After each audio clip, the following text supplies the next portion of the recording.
Good evening, USA, and happy 2023 to everyone representing USA, Canada,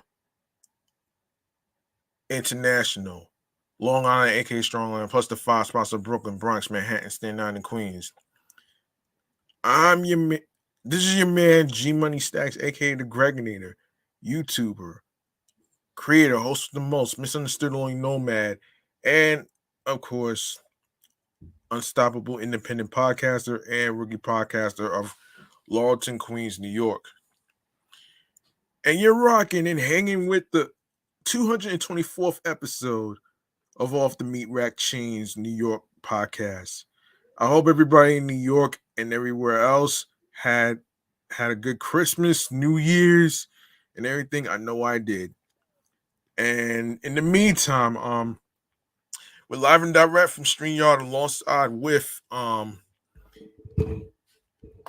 YouTube and alongside with um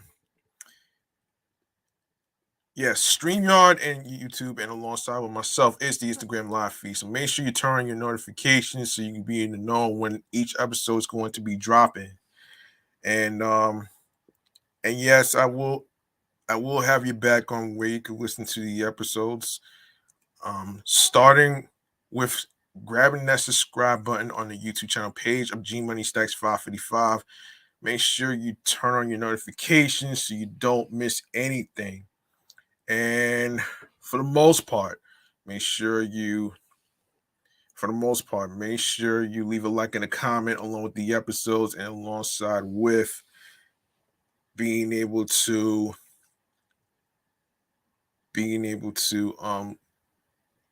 share the episodes, share the videos, listen, stream, download, watch the episodes, and of course stay tuned for more video content, upcoming episodes, previous episodes. In case you miss any of them, everything's all uploaded to the YouTube channel page and every streaming platform that I will mention at the end of the show. All right. Um, all right. Hold on a minute here. Let me give a shout out to somebody real quick. Hold on a minute. Hold on. Now let's cut to the chase with hold on a minute. Let's cut to the chase with wait a minute here. Yes. Let's cut to the chase with the New York Mass Transit Files. Here we go.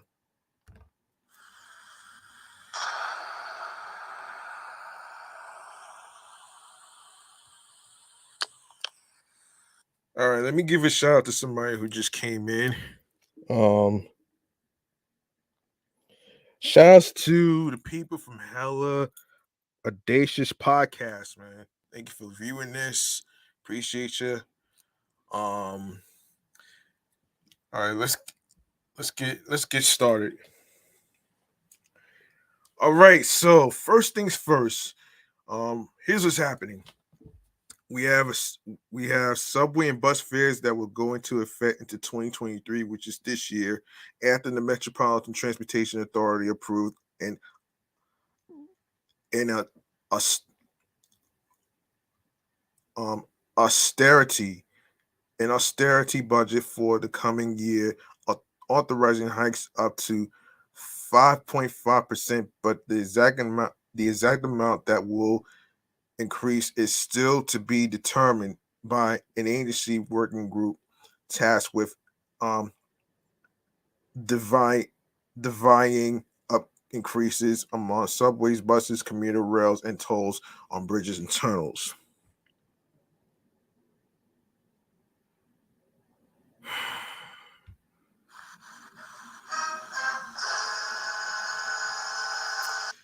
There's more to the story, actually. So, the price of the subway or bus ride could by next year rise to $2.90 and to $3.05 by 2025, which is about a year from now.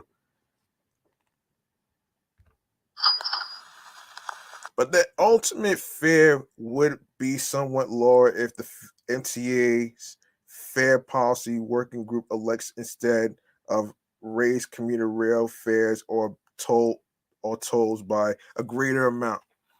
By law, the MTA must conduct public hearings on the fare increase, said Chair and CEO General Lieber on Wednesday, which will start to be scheduled in February.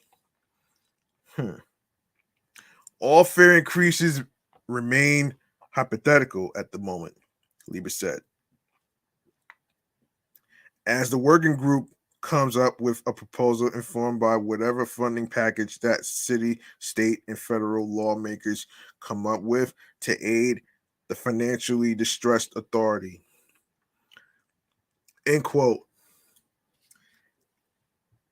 This is a ways off, and I've also made clear that we are not advancing the process of fair hearings until February, Liebert told reporters at a press conference. Following Wednesday's MTA board meeting, the final transit conclave of 2022.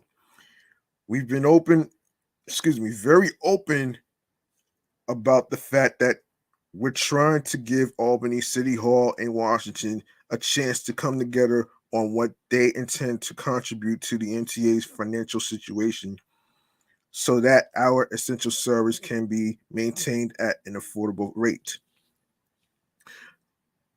The major 2023 budget approved by the MTA board Wednesday factors in various creative cost-cutting schemes like predictive artificial intelligence to reduce the incidence of bus breakdowns and the preliminary 5.5% fare increase.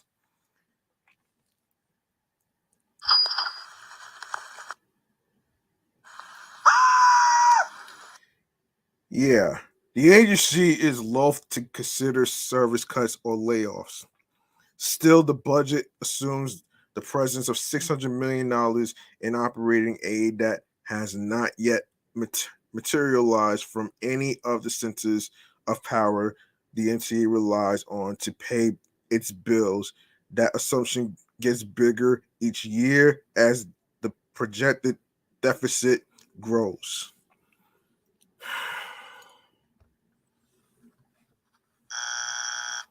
MCA honchos have been begging lawmakers for months to come up with dedicated recurring revenue for the beleaguered authority where transit ridership has stagnated at about 60% of pre-slandemic levels and federal COVID relief money is running dry. Damn. It's no news to our beat press that we have been talking about the necessity of Albany, City Hall, and Washington getting involved in helping the MCA withstand the maelstrom created by the COVID related drop off in ridership and the reality of work from home, said Lieber. It's no news to anybody in the legislature or any of the other power centers that the MCA is looking to them for part of the solution to the challenges we face financially. To some extent, it seems that leaders are starting to come to terms with the severity of the MCA's crisis. Last week, progressive lawmakers unveiled a proposal to not only plug the MCA's deficit, but to ensure 6-minute subway service and even make buses free. Well, they should have thought about this shit long time. They should have thought about this shit long time ago, man. Governor Kathy Hochul and Merrick Eric Adams, meanwhile, included in their new New York plan, a principle that going forward, the NTA should have a sustainable operating budget model, a plank that leaves agency honchos feeling optimistic.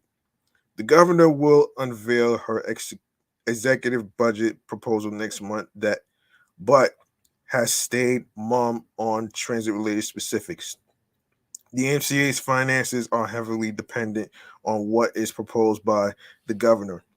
MTA board members adopt a budget, but Governor Kathy Hochul has the last word on the fare that millions of New Yorkers pay and the frequency of our buses and trains, said Danny Pearlstein of the advocacy group Riders Alliance. In a statement, as the governor's own New York panel and the state's Climate Action Council declared, New York's very future hinges on maintaining and expanding our public transit services. Riders are counting on the governor to use her January state budget to envision a better, more sustainable future for the subway, buses, and paratransit that make New York possible. The budget was passed by the board with unanimous consent, but several members expressed reservations about the fare hikes and reserved the right to vote no on the hikes if they found them displeasing. I'm a little loath to vote for a budget that includes a fare increase. This is a really difficult time for folks, given COVID, the economic impacts, high prices on food, and rent inflation has been rough, said Midori Valdivia, an appointee, of Mayor Adams, just before voting to approve the budget. New Yorkers deserve to live in a just and equitable city where transit is affordable. I really think of that when I hear of a 5.5% increase. Lieber, for his part, urged the other board members to personally lobby those who appointed them for a fix. Signaling is great, but each of you was appointed by somebody, and you can do more than signal. You can advocate, said Lieber, and that is consistent with each of our responsibilities and as fiduci- fiduciaries for this organization. Shit, let me tell you something. Let me tell you something. Let me tell you something. I said this before. The more you keep raising the fares, the more you're going to make it harder for people to come back. You're not only making it harder, but you're making it harder for people to have a little something for their pockets. You know what I'm saying? All I gotta say is, like, until until until you hear the people out as far as like fare hikes and stuff, because people are tired of fare hikes. I'm pretty sure I'm tired of it too. Like, shit, it makes no it like for me, we're being nickel and dimed here. And that's not fair. That's not fair to hardworking people like us. So all I know is anyone out there who wants to go to the February MTA board meeting, go ahead and express yourself, because we cannot we're not going to be able to, because everything is already going up, including inflation, groceries, and everything else. So I think the MTA has to think of another way, because you can't keep raising the fares and raising the fares, and then people are not going to really be able to to do certain things. You know what I'm saying? People got bills to pay. You know what I'm saying? So that's just my take on that shit, though, man. I mean, this is just it's just fucking ridiculous with the MTA. You know what I mean? But yeah, they're a business, but at the same time, at the same time, they have to understand the hard workers who work hard for their money. They have to understand those people too. It's not just them. So that's just my take on that shit, though.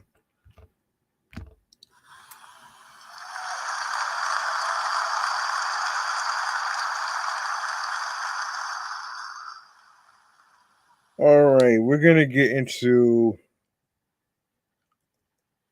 Uber drivers. We're gonna get into Uber drivers actually. So they're the ones that's going on strike. So let's get into this.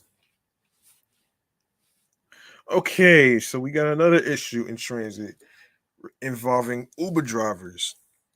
Okay, so Uber drivers motored off the job Thursday, the second time in the month over their ongoing pay gripe with the ride sharing service. Hundreds of drivers logged out of the app at 12:01 a.m. on January 5th, which was last week, in the massive day-long strike over what the drivers union charge is a lawsuit that blocked pay raises just before the holiday season. Workers are not only calling upon fellow drivers to force quit quit the app, but they are also asking customers to boycott rides for 24 hours. Damn.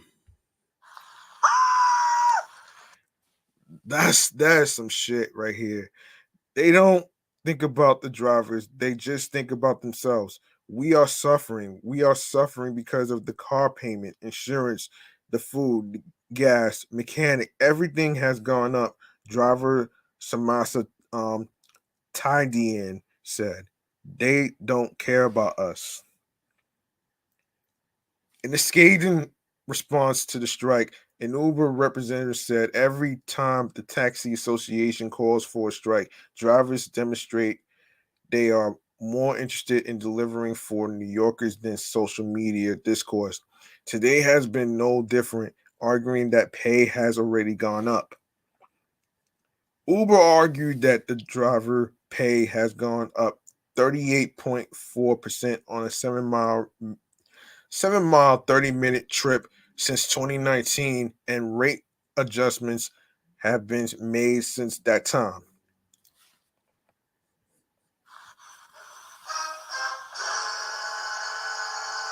It is believed that the original raise was to combat gas prices.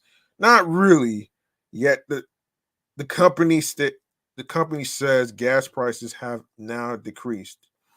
During the early morning rush hour from 7 a.m. to 10 a.m., Uber reported approximately 1.4% more drivers were online in the last 2 days, with rider requests remaining the same.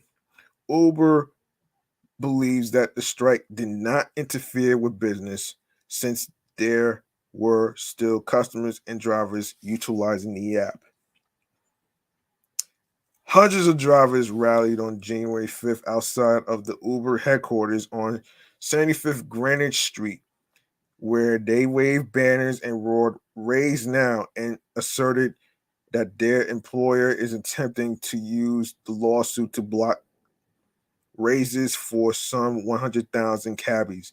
The app workers say that they are hardly able to make ends meet due to rising costs of living and car maintenance prices. Wow. The Taxi and Limousine Commission voted to require Uber and Lyft to raise how much they pay drivers per mile and per minute on every single trip. Every American knows that the cost of bread and milk has gone up higher than it's ever been in 30 years. You think? Wow, household expenses have gone up by almost 8%. The cost of operating a car for a professional driver, paying for gasoline, for insurance, for repairs, for maintenance, all of that has gone up by 250% more, said um, Baravi Desai, founding member of the Taxi Workers Alliance. We fought for that raise. We won that raise. Uber has no right to steal that raise. This raise belongs in the hands of the drivers, not in the pockets of Uber. Drivers are the ones that pay the expenses. Drivers are the ones that put their lives at risk. Desai added. The strike was scheduled to end at 11:59 p.m. Thursday, um, which is tomorrow. No, no. That's last week. I'm sorry. That was last week. Um, that's crazy, man. Um, damn, man. Look, I don't know too many Uber. I don't know too many people who are Uber drivers that's actually feeling this whole craziness. But um,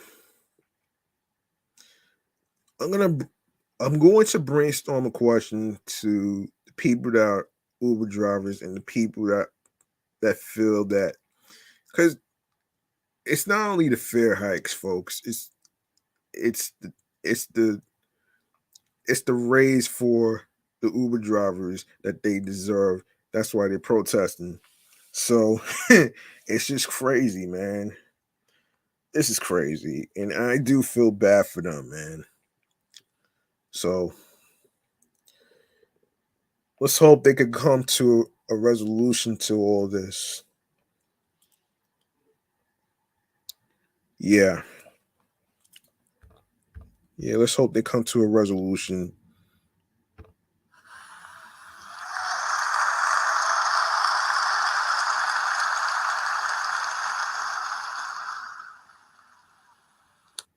All right.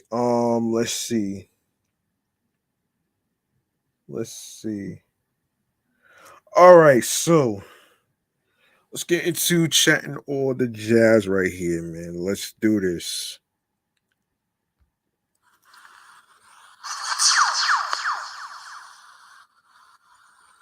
Okay. One of the main one of the main topics that I had picked for the day is the difference between needs and wants. And I think it's and I think it's pretty important to actually know the difference, whether it's like whether it's in relationships, whether it's in pretty much, the needs of certain items that you need, whether it's food, whether it's water, whether it's everything else, including bills. But here's a breakdown on the difference. So here's a breakdown. Excuse me. One of the most basic concepts when it comes to saving money is that we must learn how to determine our needs and wants. No matter where you seek financial advice, you will see or hear that seemingly simple concept over and over again. At first glance, it does seem simple. Our needs are the things we must have to sustain us day to day: food, shelter, clothing, personal care items, and in most cases, safe, reliable transportation. Just about everything else can be classified as a want. Entertainment, electronics, leisure travel, the list of things we want is potentially endless. But even within the needs category, the lines can blur. We must have food every day, but we don't need to dine out to get it. We must be fully clothed to go out in public, but we don't need the latest fashions to achieve that goal. We've become a culture of want, addicted to the rush of newness and convinced it's the road to happiness. So how can we stop wanting so much and appreciate simply meeting our needs? So here are some here here are a few ideas. So for starters, take inventory. Look around and evaluate everything you already have. Chances are you are far exceeding your basic needs in almost every area. Work on cultivating a grateful attitude and appreciating relationships and experiences more than material things. Avoid temptation. Advertising in all its forms is designed to make us want. Avoid it as much as possible by unsubscribing from retailers, promotional emails, recording television shows, and skipping through commercials and carefully choosing the online content you consume. Break the habit of going digital window shopping when you are bored. Also, be aware of how you respond to ads in your social media feeds. They are designed to make you buy without thinking about it. If you see something you are interested in, take note of it, but wait to buy.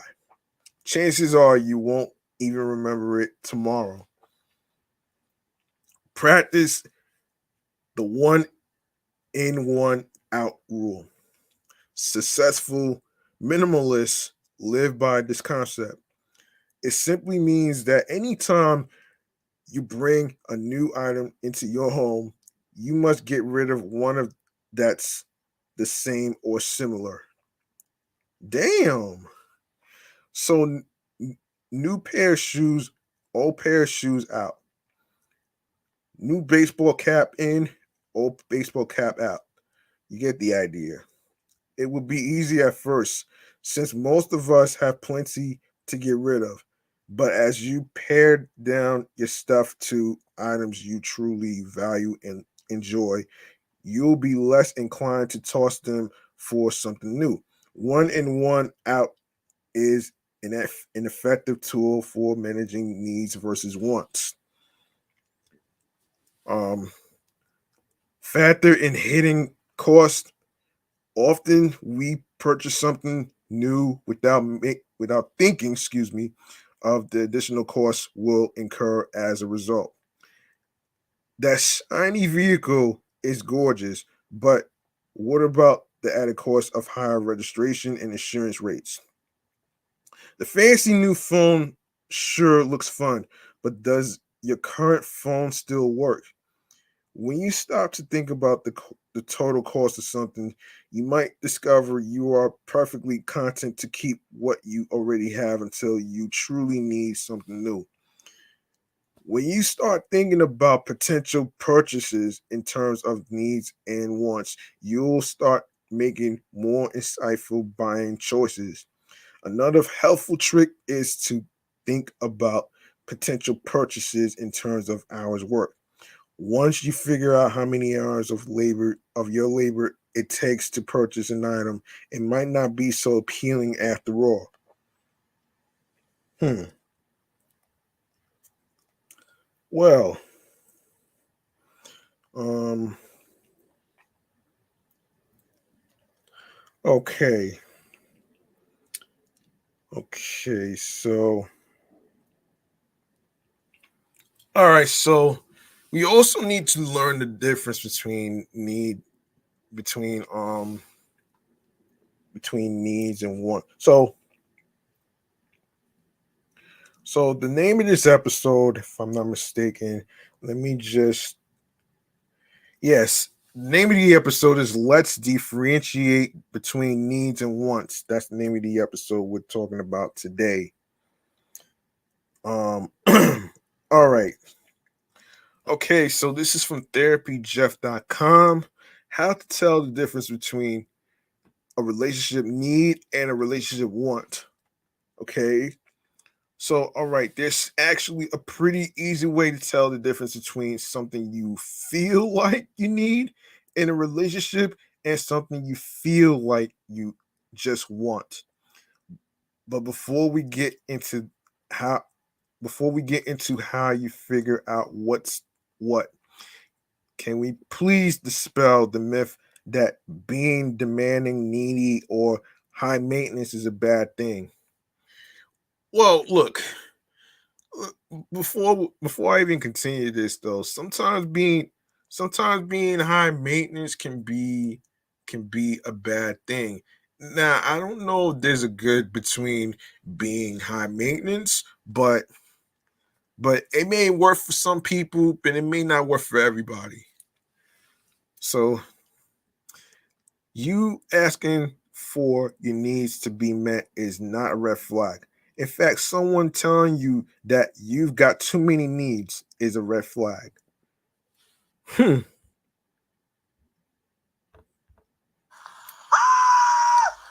I don't know about you. I don't know about you, but I am very turned on by people who know what they want.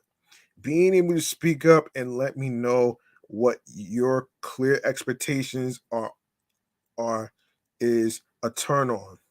So if anyone is making you feel like crap when you tell them what you need or want, be careful because whether they know it or not, they're making you feel guilty about speaking up, and that's not a great sign.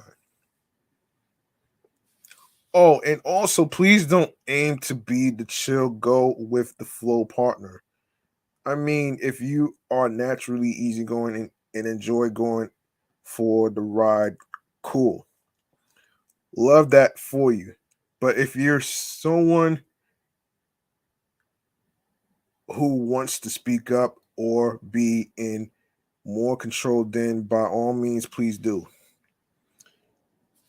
When I know that when I know what your needs, boundaries, and expectations are, the relationship feels more safe and secure. I don't have to do as much guesswork because I already know what you're looking for.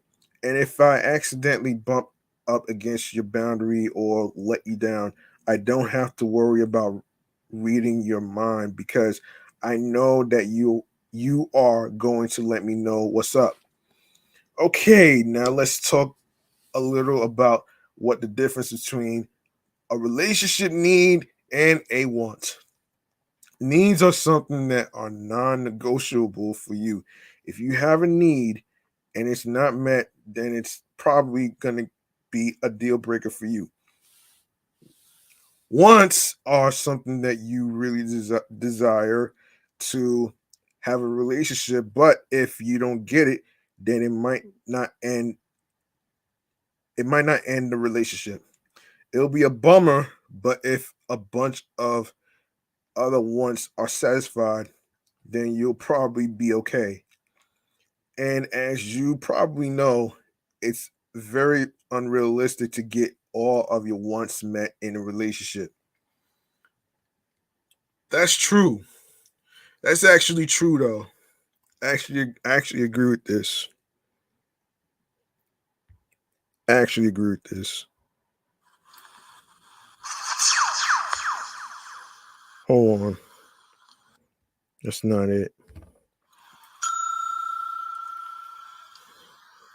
There it is.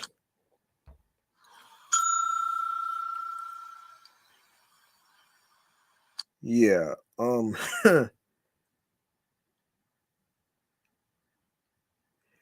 And as you probably know, it's very unrealistic to get all of your wants met in a relationship, which is impossible, folks.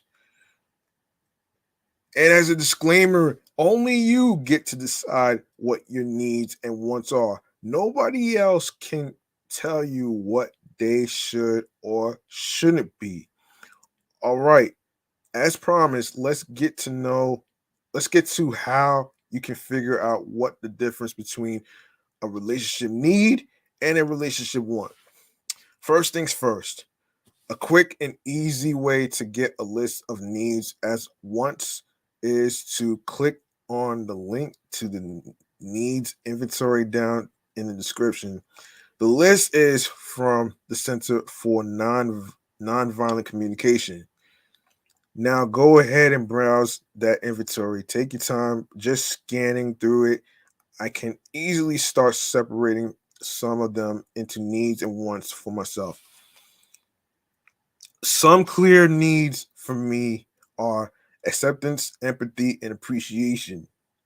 Um, not a surprise, not a surprise I hone in on these three things because I didn't feel I got any of them met in my childhood. Thanks, family. Some clear ones for me are spontaneity, creativity, and consistency. I definitely want all these things, but if they weren't present, then I could be good. But let's say I'm having trouble trying to figure out if one of those things is a real need,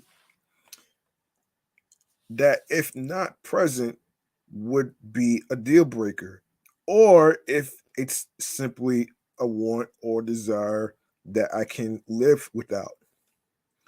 The way to figure it out is to try and engage in curiosity around it. The less curiosity there is around a desire, the more it's a need and not a want. Let's focus on monogamy. Oh shit. Not monogamy. Oh my gosh.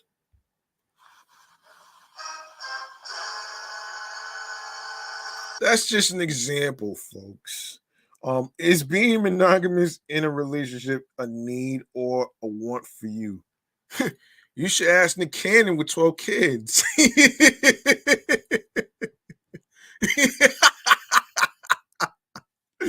Oh shit. Oh man. Um yeah. Yeah.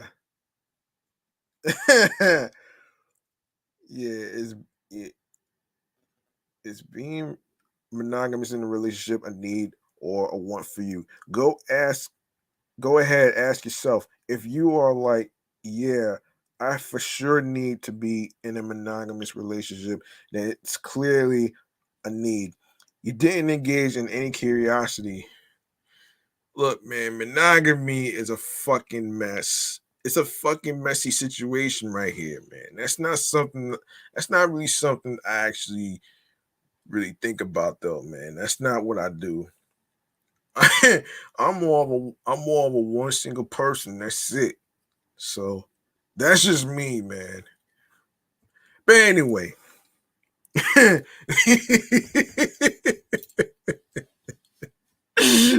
Oh man. Oh man. But if you are like me, I might be like, well, I mean, I've done the whole monogamy thing. I guess I could do it again. But I'm curious what it would be like to be poly, which is short for polyamory. That's another messy situation that I would never do. That's another messy situation I would never do right here. Oh no. No. I would never do this shit though. Yep. Okay. Okay, where was I? Where was I? Yeah, poly. Or at least monogamous. See how much curiosity there is for me? Turns out monogamy might only be a want for me, but is definitely not a deal breaking need. Okay, now do that with everything. Like I said before, it's hot when you know what your needs and wants are. And I would encourage you to communicate what they are earlier on in a relationship so you can figure out if it'll be a good match before getting super attached. Of course, if you want more dating and relationship advice, make sure you subscribe. And of course, and if you enjoyed my tips, a free way to support my channel is to go to this video. Also, also join me on TikTok with my over 600,000 followers. I'm informative and hilarious. Of course, if you have any questions or feedback, make sure to leave them in the comment section. If you are looking for a counselor like me, check out therapyden.com to easily find a therapist near you. Or you can even check out the website www.cnvc.org/training/resource/slash needs inventory.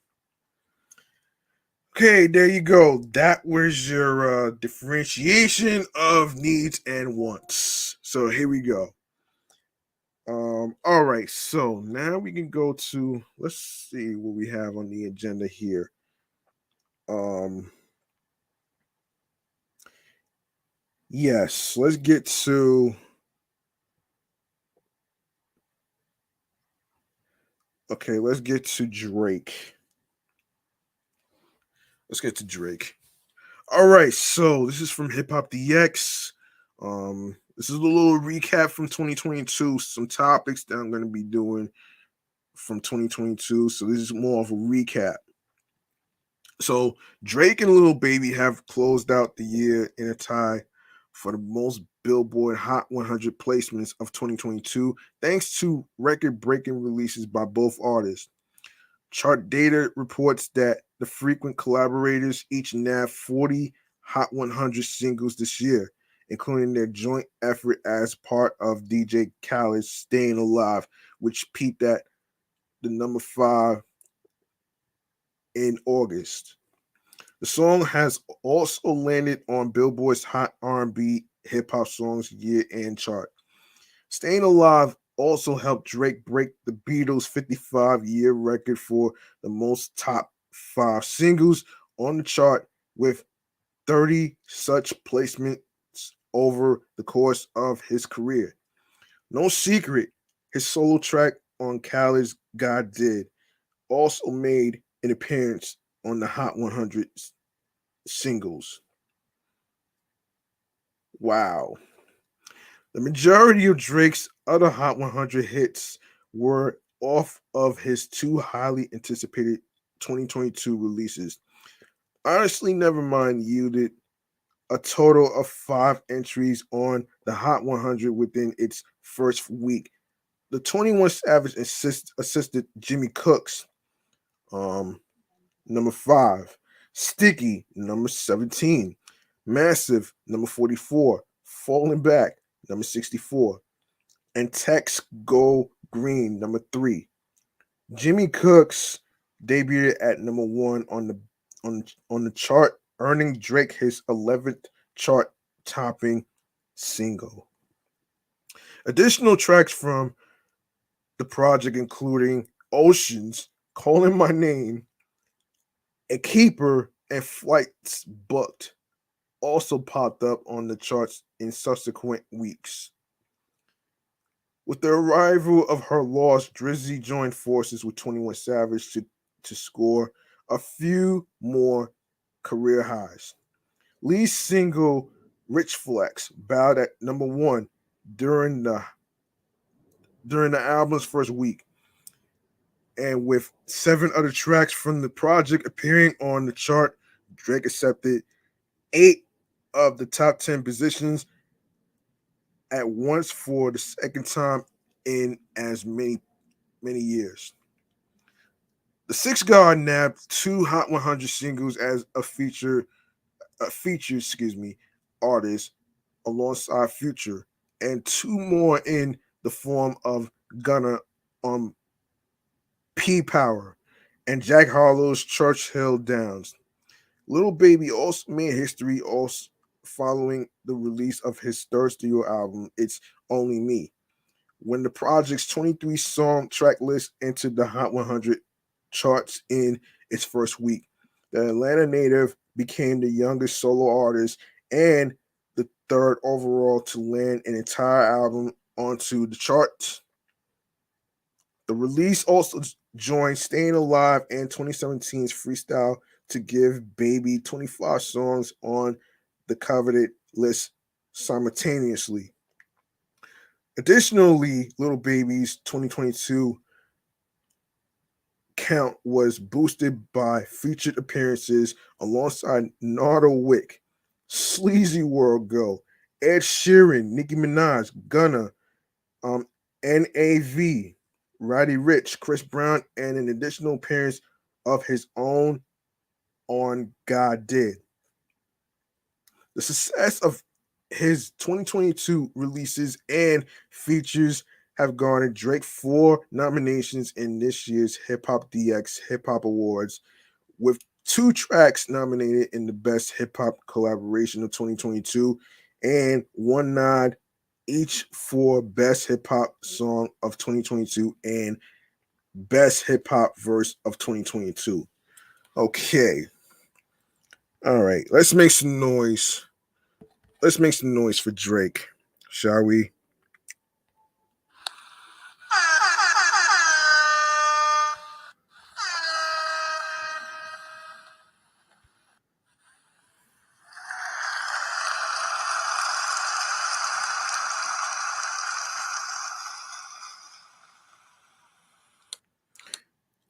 All right. Um okay, what else? What else we got here? Um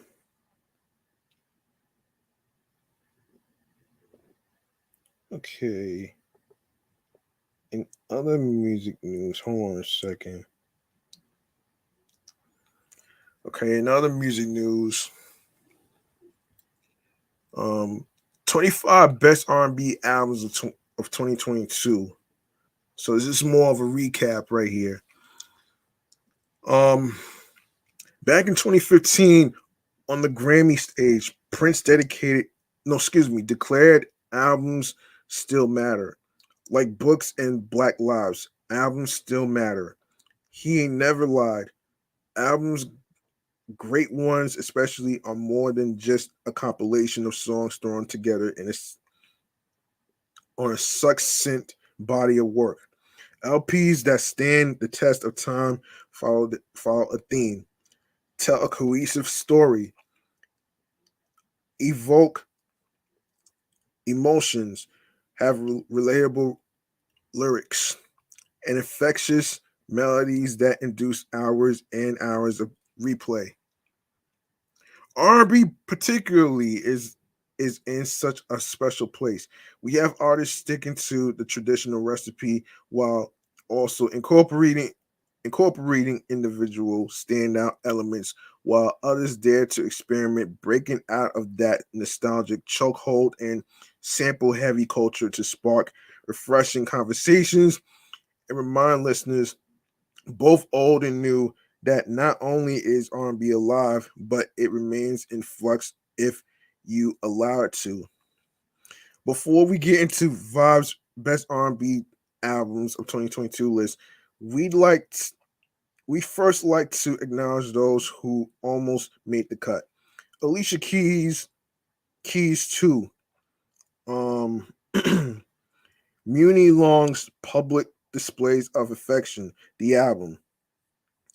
Dixon's um, 004 Daisy, Amber's 3000, OG's Monologues, Tank's R&B Money, Chris Brown's Breezy, Brent Fayez Wasteland, and Givion's Give or Take all had our staff in heated debates during the selection process and kept us going throughout the year for our respective reasons.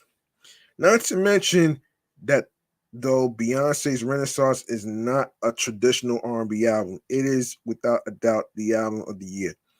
As we give flowers to new faces dominating the genres and more notable ones still um, reigning supreme, enjoy our carefully curated picks for the best R&B albums of the year, the albums of this past year. So we got Scissor Control, number 25.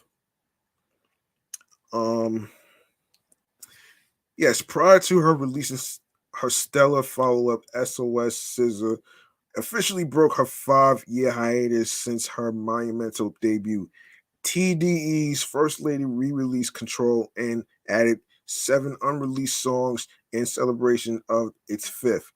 As soon as Supermodel comes on, it not only reminds us how Control laid the musical foundation for what we would hear on SOS, but the modern nostalgia for hearing such a compelling voice at her most polished at at the time is Everything.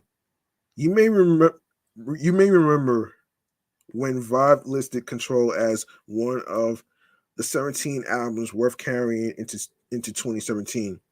The original album still holds the same weight as it did in 2017 and helped lead the way for modern R&B female revolution, especially in its core sound. Um, Control's new songs, however, are a welcome treat as each further expounds on SZA's lush, um, lo-fi, and moody sound, and her emotionally provoking pen balances its charismatically bold and no frills approach through her trademark bad girl lyrics with a polished sheen as heard on classics like Drew Barrymore and her troublemaking anthem The Weekend, which peaked at number 29 on the Billboard Hot 100 and remained on the chart for 25 weeks. Wow. 2 a.m., her sultry take on Party Next Door's Come and See Me sung from a woman's perspective feels right up her alley. At the same time, Tread Carefully, Awkward, and per- percol- Percolator are among the deluxe edition sexiest and brightest standouts as her siren like melodies pull you in by the heart. Number 4, Alex Vaughn, The Hurt Book.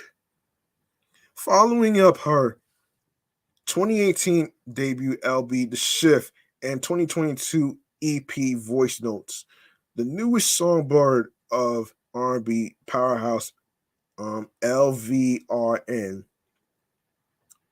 delivered an emotionally rich sophomore album in The Hurt Book. From its soft and layered production by the likes of Camper, DJ Money, and the legendary Rodney Jerkins to Vaughn's captivating voice across songs like Talking and the deliciously naughty Demon Time. The short yet sweet offering is her most emotionally rich and impactful project yet. The classically trained songstress proves throughout the album why she's a must watch for the next generation of R&B singers. The Hurt Book is a personal and amazing offering that serves as the perfect soundtrack to healing the deep, scornful heartbreak, especially on the liberating Keep That Energy, where she rightfully sings, Don't be trying to come to me, crying on my shoulder. Really, you did this to yourself. Don't be surprised now. And despite the album's moody nature that might not be your thing. If you don't want to be sad over that lost love, The Hurt Book is without a single skip and arguably has the highest replay value of any R&B album released thus far. Number 23, Coco Jones.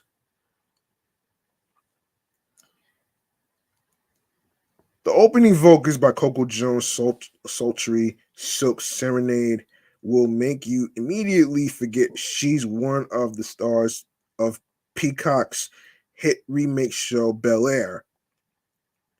Her depiction of Hilary Banks is a new age cool, but her deep dive into a love that confuses the soul is also so these times as well, reaching roller coaster vocal runs that rise to heathery bliss to octaves that hit the ocean's floor. Coco shows range and reach that brings What I Didn't Tell You's hit single I See You to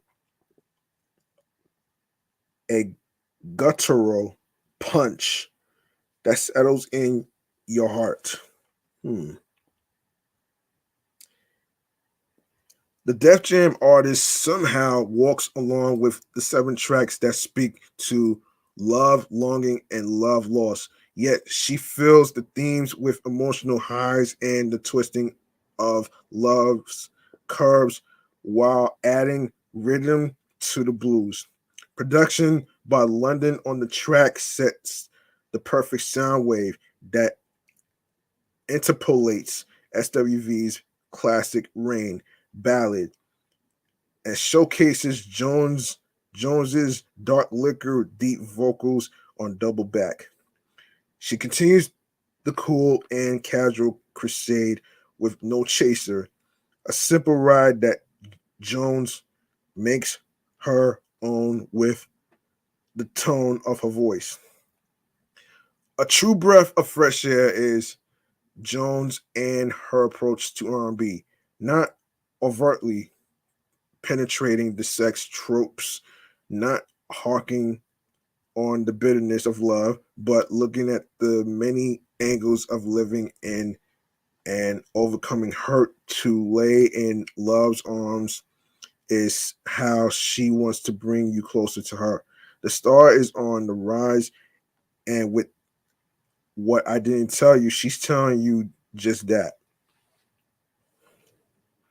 Number 22, Tank and the Bangers, Red Balloon.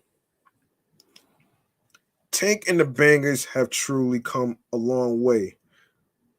Despite the inevitable change of band members over the years, the group led by eclectic songbird Terriana Tank Bell, Tank Ball, excuse me, returned and stayed true to its ear-perking sound with the radio-themed album Red Balloon. The 15-track LP feels like an ode to their home city, New Orleans. It's filled with brassy melodies and rich harmonies, peppered with playful moments infused with jazz, funk, hip hop, and R&B. The the Hamiltons, Nola's own trombone shorty, Wayne Brady, and more also contributed to the project. But what's most interesting about this album is Tank's ability to touch on serious matters in her lyrics without painting gloom in the songs, musical composition, and production. Red Balloon touches on relatable topics like social media and technology's negative effects, um, mental health, anxiety, and the fragility of life. Um, Q, the Layla Hathaway and Jacob Collier assisted Where Do We All Go? In true Tank fashion, she flexes her range in vocal expression and sprinkles soothing spoken word on Easy Goes It. A song about being helplessly love struck. Her personality and rap skills shine on the twerk inducing Big, featuring the Queen of Bounce, Big Freedia. The edginess of Who's in Charge adds to the fun moments on the 44-minute album, and the horn laden duet Cafe du Monte delivers the romance with Jameson Ross as her whimsical vocals weave in and out of the verses and chorus. Red Balloon is a treasure chest of ear candy that stands firmly in its soulful eccentric- eccentricities. Yes. Number 21, Raven Lene, Hypnos. Of course, in Greek mythology, Hypnos is the god of sleep and used his powers to trick Zeus and help the Greeks win the Trojan War. Raven Lene channels the powerful energy of the deity, not to put listeners to sleep, but transport them into her wildest dreams through song. With Hypnos, Raven Lene ushers herself into a new era of her burgeoning career. I just want people to really understand why it took me this long. Explained the 23-year-old singer to W Magazine. It's a project of growth. Released as her debut album, the Chicago singer issued the 16-track LP in May 2022. Hypnos highlights Raven Lene's delicate soprano vocals and explores the realities of a young woman with realistic anxieties, blunt beliefs, and intimate desires. One standout moment of Hypnos is 3D, a collaborative effort with Smino, where both singers' signature high-pitched vocals deliver cheeky lyrics and keep it light. Additional highlights of the debut are Ecstasy, Venom, Mercury with Fauché, Skin Tight with Steve Lacy, and MIA Mariba is also featured on the album. Hypnos finds Lene refining her artistry, welcoming new fans with experimental sounds, yet keeping day one listeners satisfied with her psychedelic stamp on alternative R&B. Number 20, Kenyon Dixon, Closer. All right. Kenyon Dixon, Closer, the album is a striking example of if it ain't broke, don't fix it. Done to wonderful effect. On the November re-release of his oldie to classic R&B album Closer, debuted at number 4 on the US iTunes R&B chart, the singer depicts mature love pressure tested with time, distance, and the effort necessary to mark its work. With detailed and affecting lyricism, Dixon proves just how attuned he is to the most popular love languages across 16 tracks. The tenderness of physical touch through unhurried intimacy on Marvin Gaye and On My Mind, words of affirmation in action is Isley with Velvety, warm validations of love to his special someone. The innate desire for quality time on the lush ballad here, where he and singer-songwriter Susan Carroll bring out the best in each other. FaceTime's a great time, texting's a blessing, but babe, I need a deeper connection, they sing. There are some outliers to the love conversation. On Get High, Get By, an album stand out. Dixon normalizes and romanticizes the devices black folk must indulge in to elevate over daily traumas, still delivered with a voice that goes down as smooth as bourbon.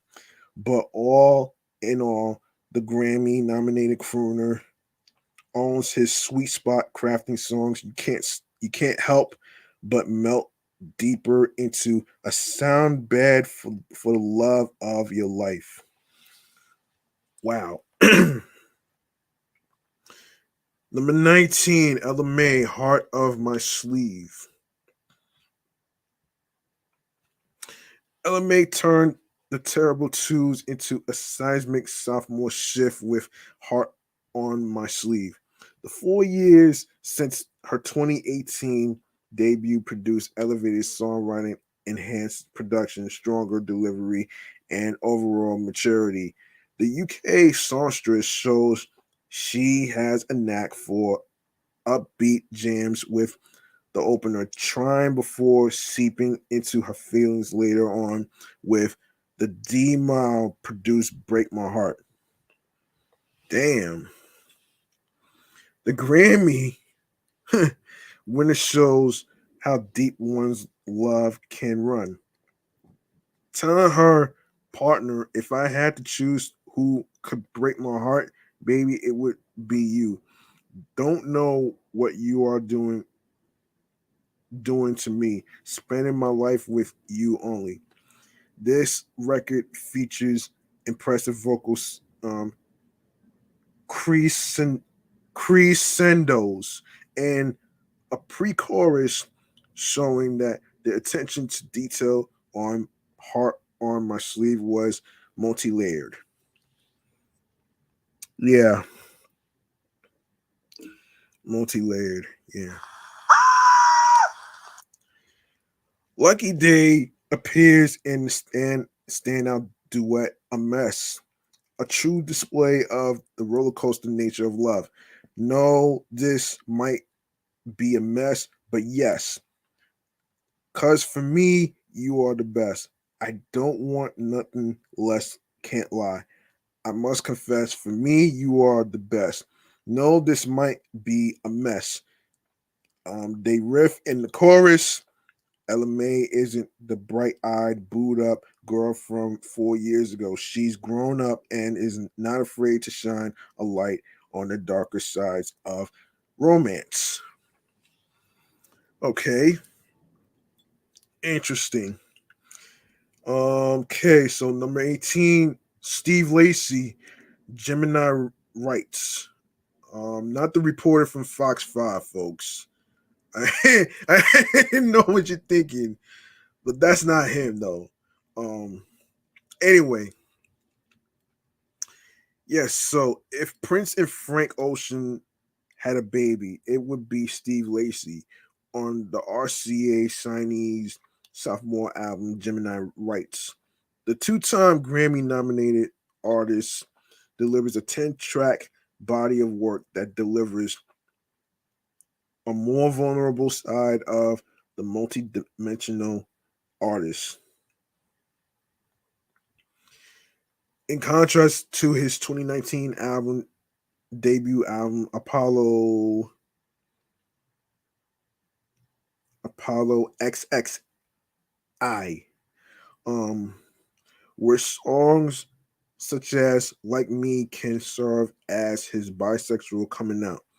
Gemini Rights kicks off with Static, a song where Lacey declares that he's actually looking for a bitch because I'm over boys.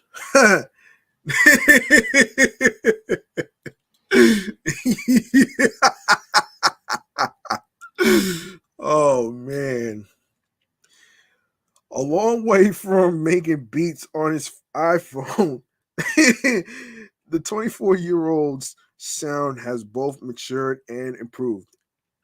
Lacey's tone often makes it complex to place him in one genre, making him a wild card in today's R&B climate. Reminiscent of the 80s funk mixed with a little bit of rock and soul.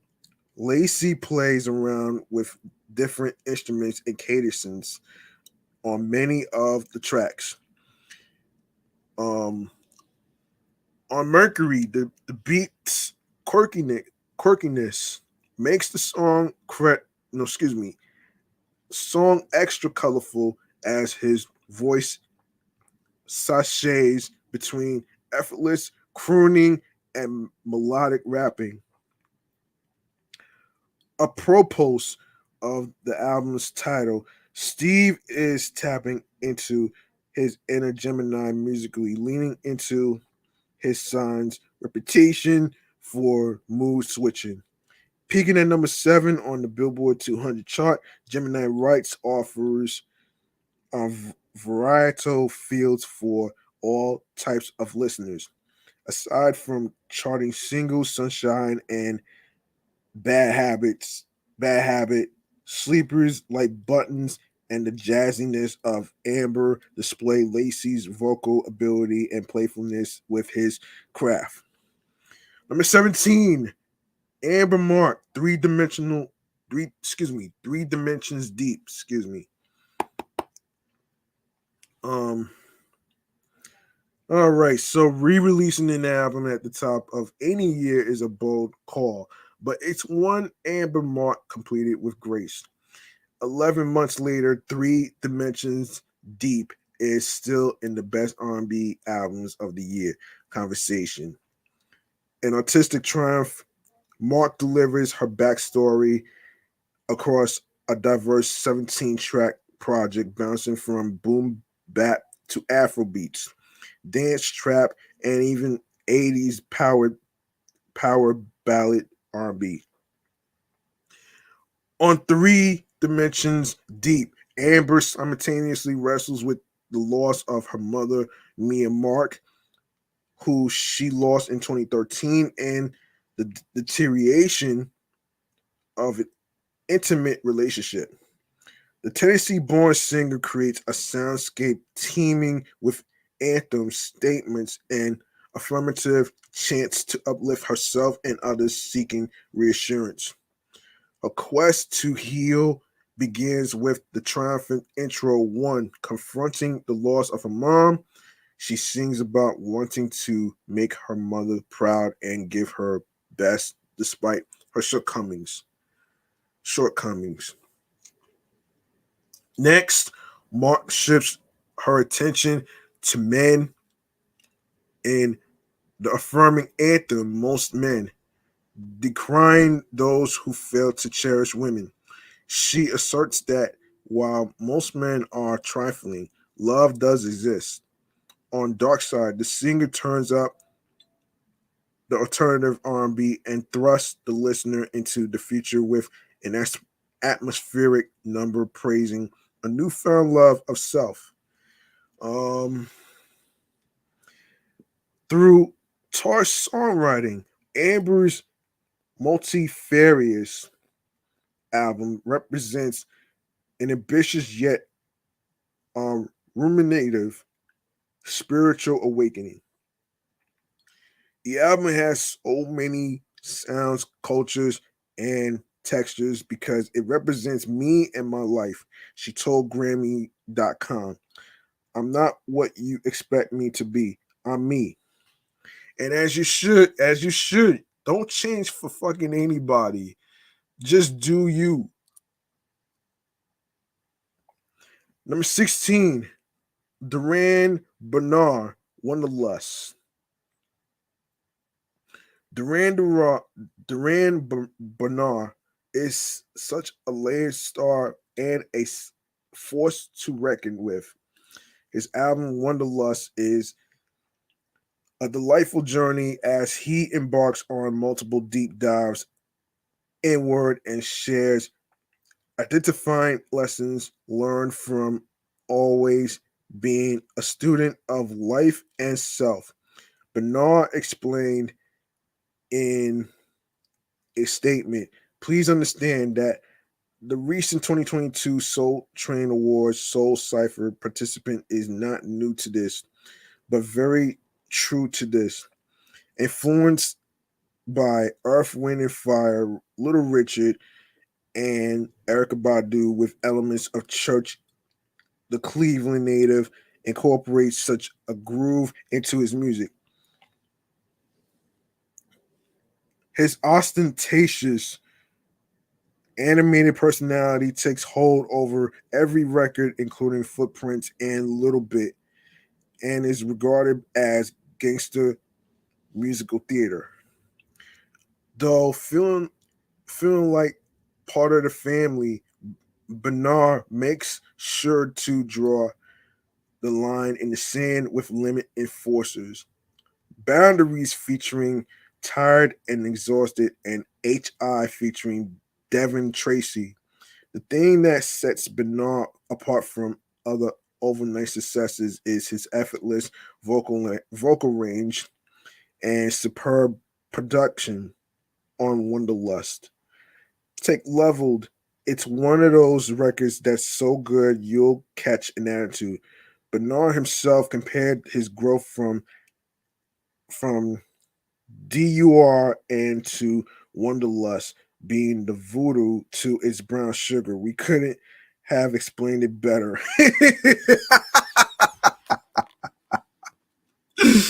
Oh shit. That's fucking funny, man. That's fucking funny right there, man.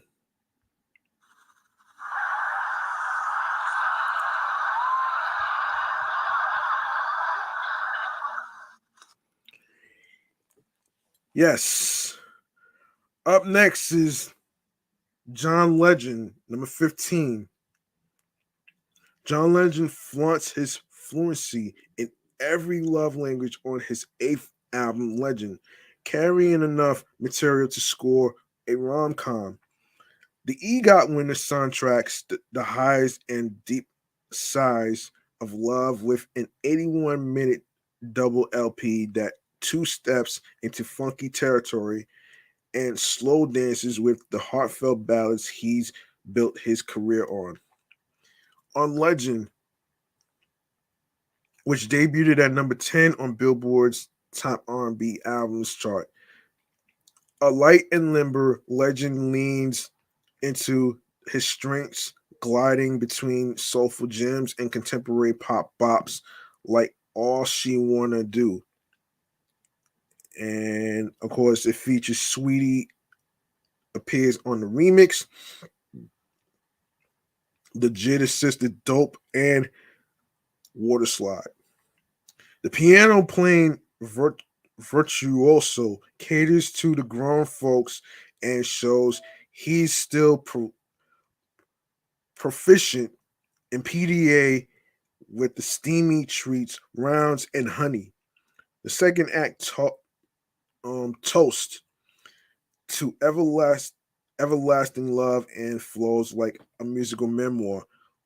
On I Don't Love You Like I Used to, Legend delivers lines fit for a devoted husband. I don't love you like I used to. I love you so much more with every day. Legend curates an impressive guest list of plus ones from rappers Rick Ross and Rhapsody to R&B darlings Jasmine Sullivan, Ladisi, and Janae Aiko, to name a few. One Republic's Ryan Tedder also co-executive produces. With Legend, the singer turns in a flavorful album that stays true to his name. Number 14, Mary J. Blige. There has been a long-held myth that fans of Mary J. Blige aren't interested in hearing the Yonkers-bred singer triumphantly overcome her demons on wax, that she can only truly engage her public with songs of strife, anger, and sadness.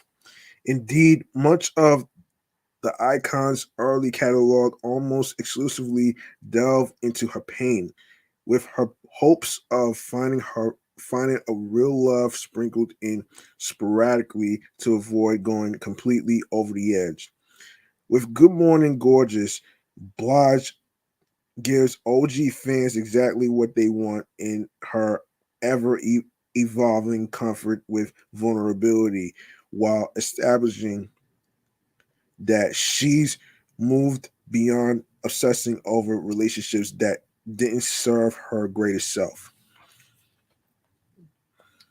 A perfect follow up to 2017's Strength of a Woman, which found the diva lamenting over her failed marriage to ex husband manager Kendu Isaacs. Good Morning Gorgeous scores the sunrise after that dark night as Blige allows herself to mind her pain without living in it.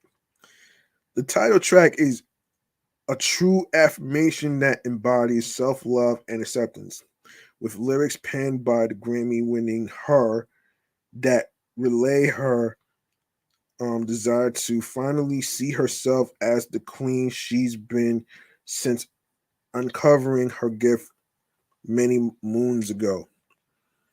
Songs like Love Will Never, Love Without the Heartbreak, Falling in Love, and Enough find Yonkers' New York beauty reminiscing on her bad luck in romance, but without the vitriol of previous records meant to convey her frustration. Here, she allows herself to accept the reality of her past without gripping onto it for dear life, moving forward with both sincerity and swagger. In fact, several tracks are dripping in attitude, including the DJ Khaled assisted Amazing, the drill influence um, on Top featuring Fabio Foreign, and the Dave East guest spot on Rent Money. The latter finds MGB diving into the financial messiness she endured thanks to her split from Isaacs.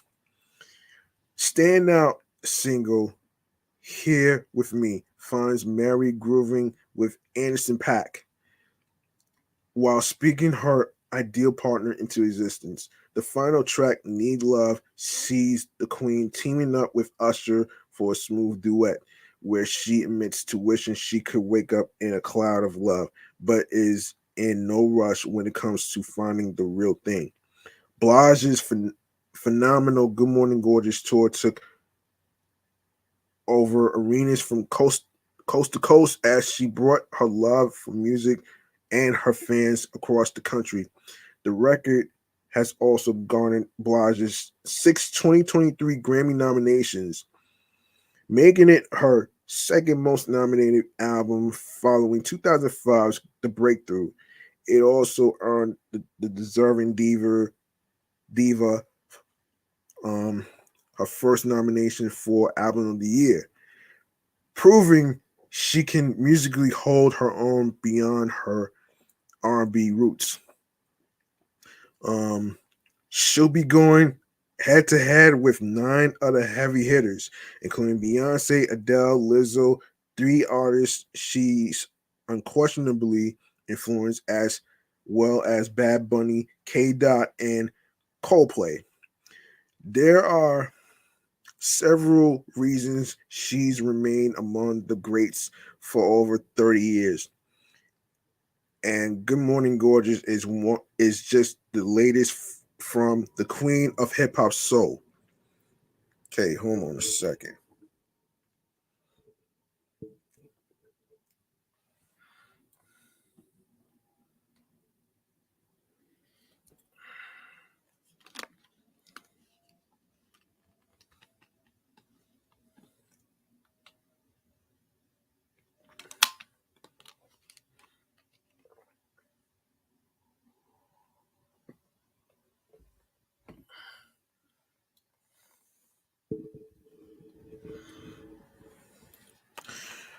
All right, number 13. Robert Glasper. Those who came before us had John Coltrane and Duke Ellington, and they are the reason Robert Glasper is able to run. People love to claim R&B is dead. It's not, but neither is jazz. Well, let me explain this though, and this is what Tank previously talked about. Um, he was talking about how R&B is not really recognized by mainstream media. You know what I'm saying? It's not that people don't want to listen to it. It's just it's not being recognized by mainstream media. That's all it is. And yeah, it's just and yeah, it's not easy.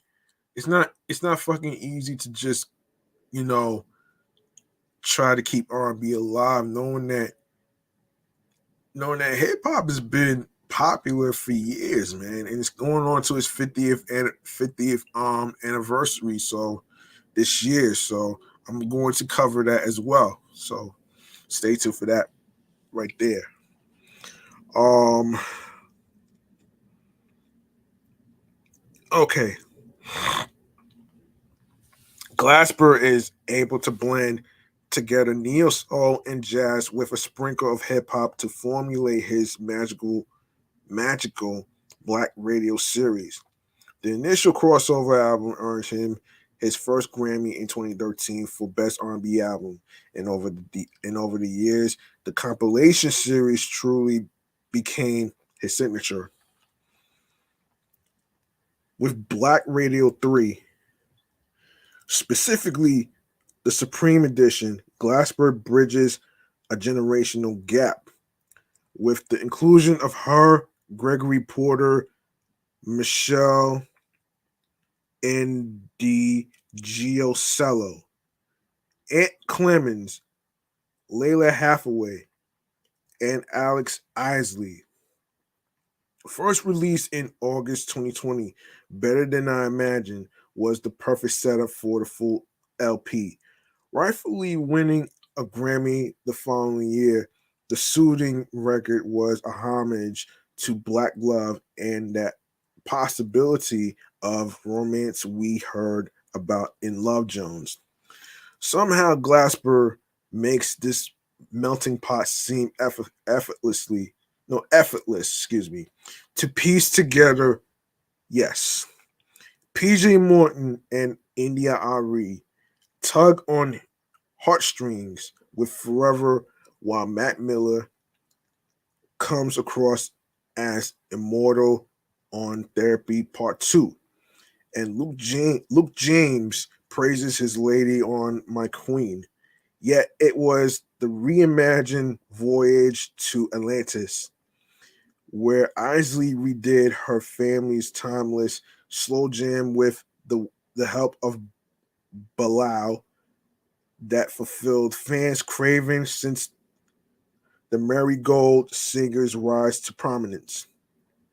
Most albums get frowned upon for not being strictly cohesive, but Black Radio the Third is like monkey bread, a splendid treat everyone can pick apart for their own satisfaction. What the hell is fucking monkey bread, man? I don't even know what that shit looks like, man. But let me move on to the next one, which is number 12, which is Aaron Ray. Hello Poison. Let Aaron Ray tell it. It's about time R&B got a little bit of a bounce.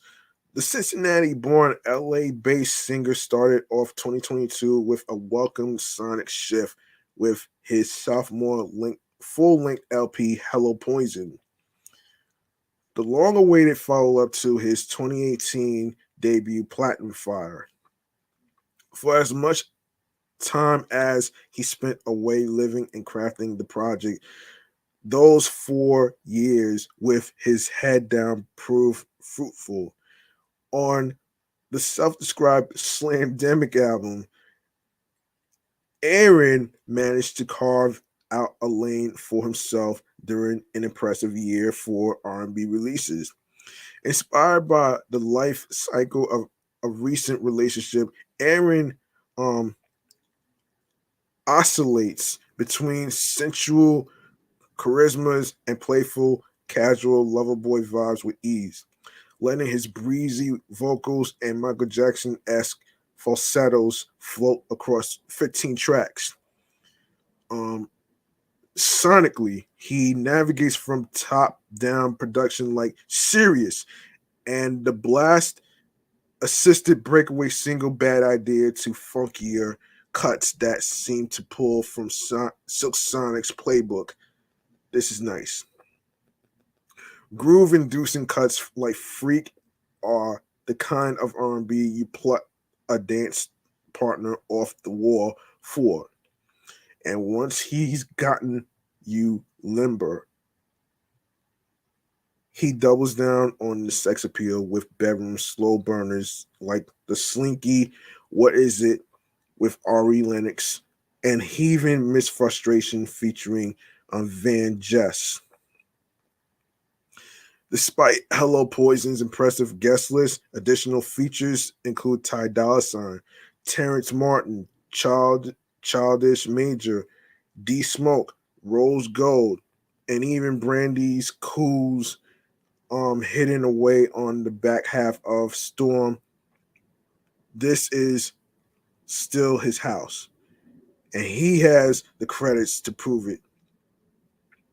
The songwriter's pen appears on every song, and he handled production on all but two tracks, alongside handiwork from DJ Camper, Hitmaker, Carter Lane, Nascent Theory, Troy Taylor, and others.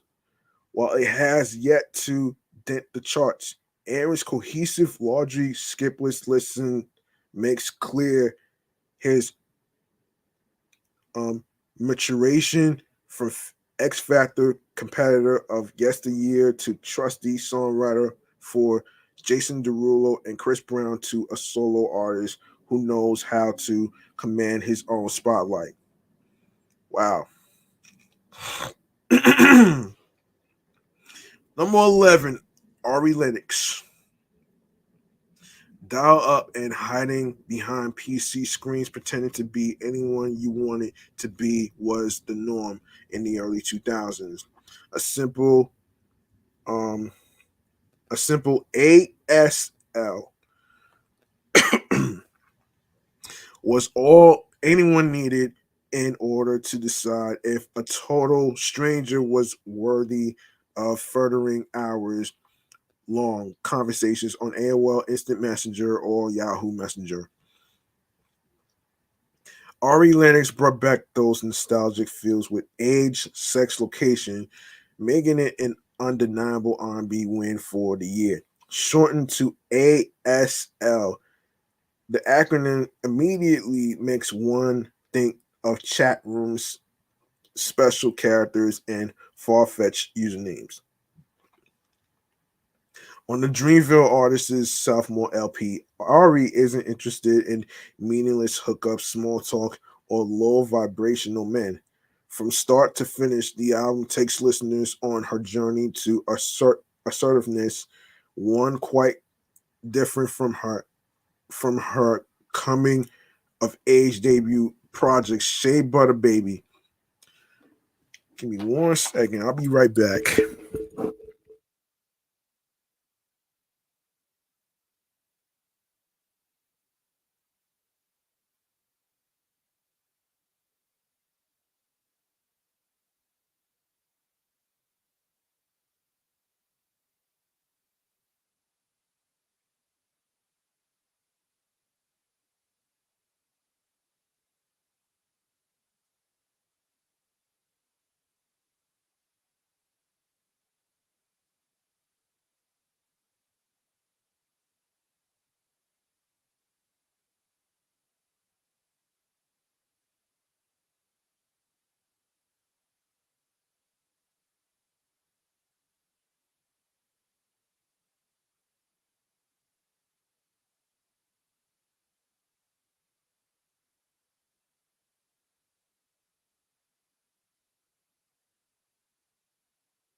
All right, sorry about that.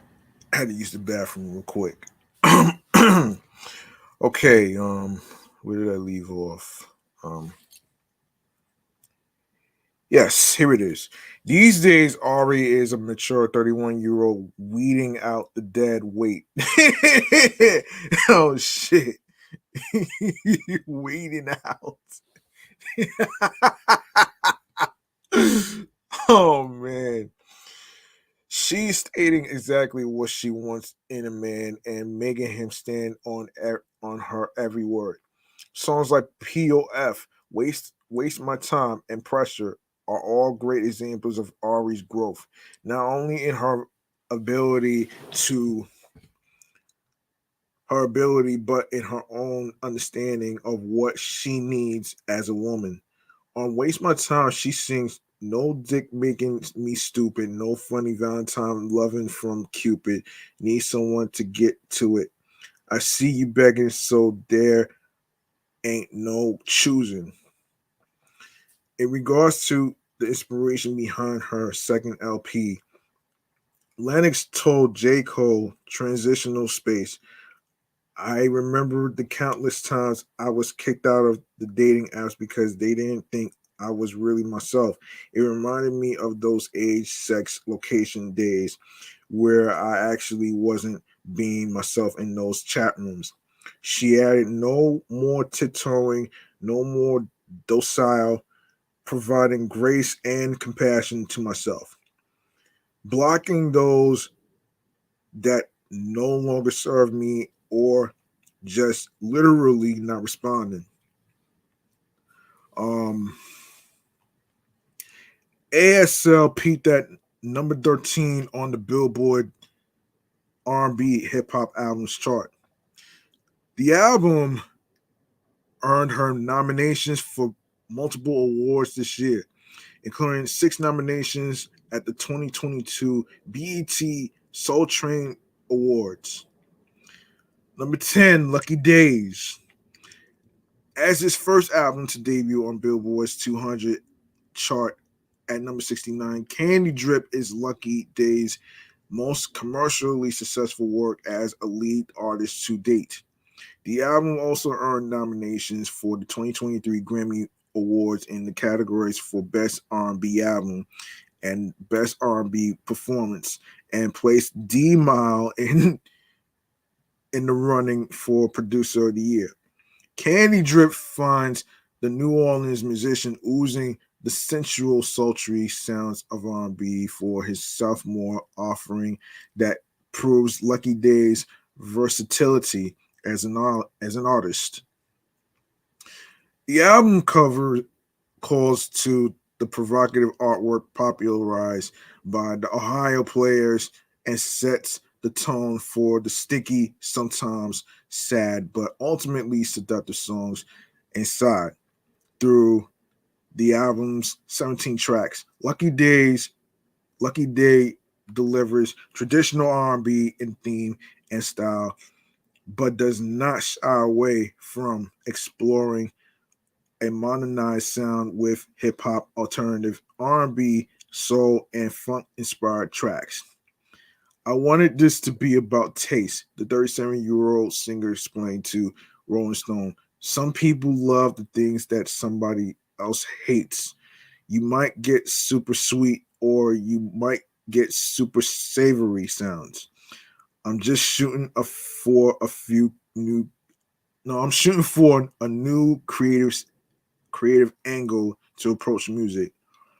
Standout songs include Over, which samples Music Soul Child's 2022 record Half Crazy and serves as the album's lead single. The song finds the Grammy Award winning singer frustrated with an on again, off again romance where he sings, you keep calling me back, I'm just trying to get closure. Additional highlights include Guess, which features a sample of Usher's You Don't Have to Call on Fucking Sound, God Body, featuring Smino, Cherry Forest, and Deserve. Although the aforementioned tracks stand out. Candy Drip exists in the expanding discography of Lucky Day as an expertly sequenced full body of work that does not require any skips, only playbacks. Number 9, Zaya Bell. Yam Greer. Not to be confused with Pan Greer.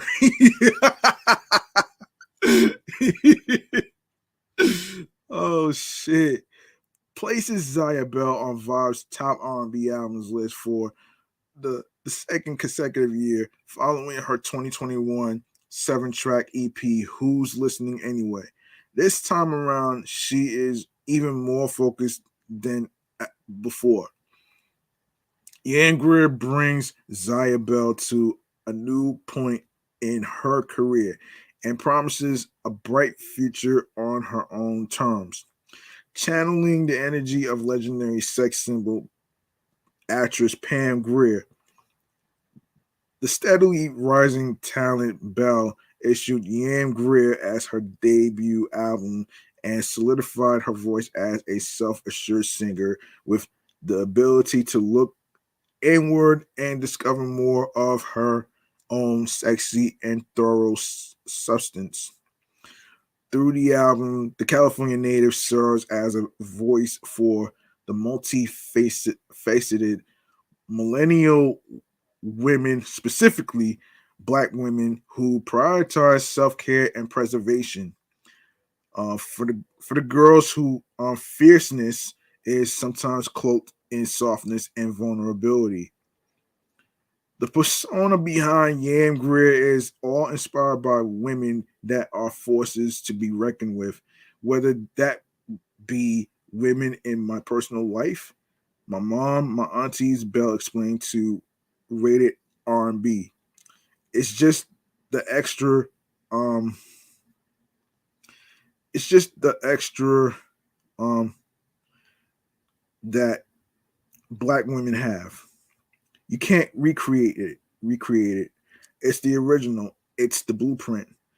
Zaya Bell showcases her range as both a singer and a songwriter on Yam Greer. Lyrically, she is able to explore complicated themes with ease. The stanzas read as personal journal entries, inviting an intimate listening experience that allows a safe space for listeners to relax, relate, and release. With 14 tracks, Bell expands her territory into neo soul, hip hop, and both traditional and modern R&B sounds and influences. Standout tracks include the infectious and carefree D&D, an upbeat, energizing song produced by Hollywood Cole, Sam Bosch, and Jordan Brooks. Additionally, back to back featuring Jordan Hawkins, Goofy, featuring Tempest and AJ Clare, Spiritual Bath, and Closure are some of the album's many highlights. Oh, wow. Wow. Hold on a sec. All right. We got time for a couple more stuff. So, number 8, Kalani. Kalani's third studio album, Blue Water Road, is a raw, transformative musing that speaks to their fluid journey of healing and intentional peace as they allow fans into their world on their terms in an ethereal and translucent way. Their proudness is how they draw listeners in a sort of gather round and listen up way without needing to actually reveal intimate details. Starting with Little Story, the vulnerable string ridden ballad fully embodies being soft in love. The blast insisted strip club jam. Any Given Sunday went berserk with the crowd during this year's Blue Water Road Trip 28 city tour, almost as Wish I Never.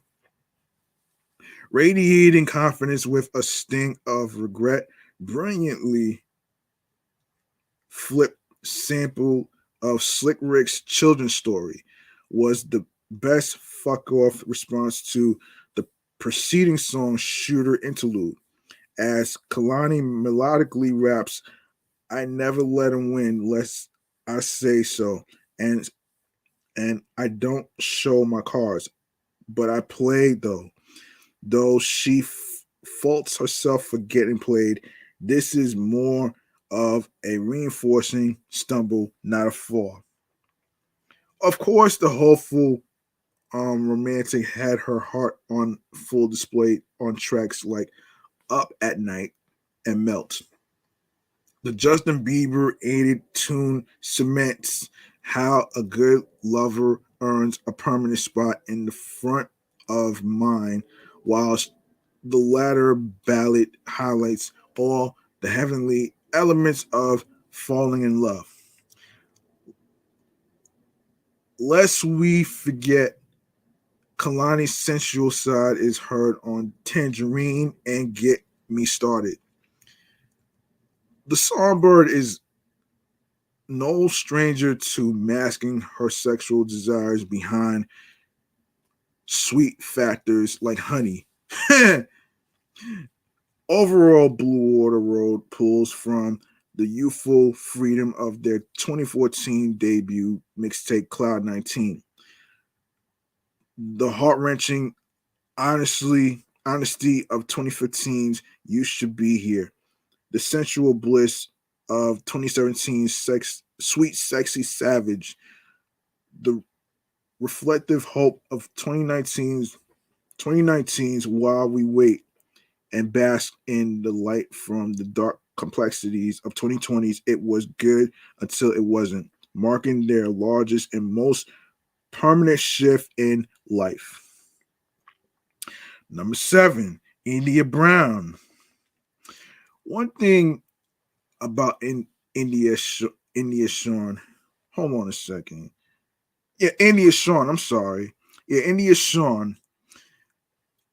One thing about India Sean, she gonna articulate the intricacies of a relationship with precision.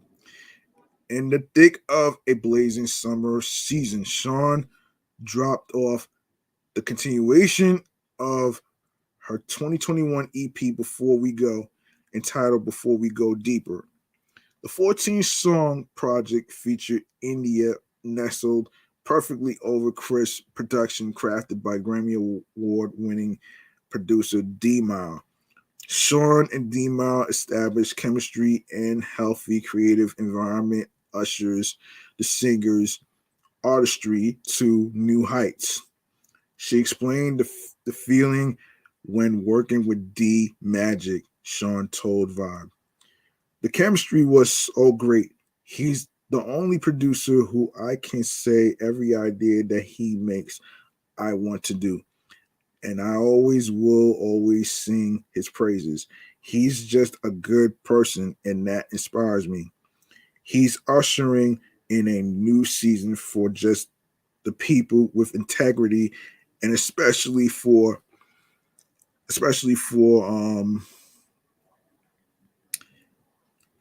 hold on. Especially for men in the industry. I feel so safe working with him. The result is a trek through the remarkable terrain of a modern relationship, highlighting its rigid valleys and peaks on Cali Love remix.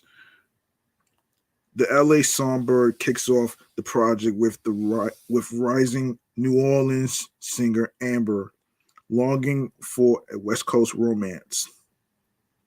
As she works on herself chasing dreams of a big break, she ponders why falling in love is so difficult in the city of angels. Too Sweet, featuring Unknown Mortal Orchestra, samples the New Zealand's band track A God Called Hubris and flips it into a playful number with a smitten India flirtatiously crooning about her boo's sex appeal. Exchange, one of Vibe's Best R&B songs of the year. Continues the artist's dive into eroticism. Intimacy reigns supreme throughout her passionate performance. She details her desire to make good on their rocky relationship through the one thing the couple does well. Slowly, Sean bears her soul and buttery textured cadences to match the song's steady tempo and devotion to sexuality, offering romance, desire, love, and lovelessness.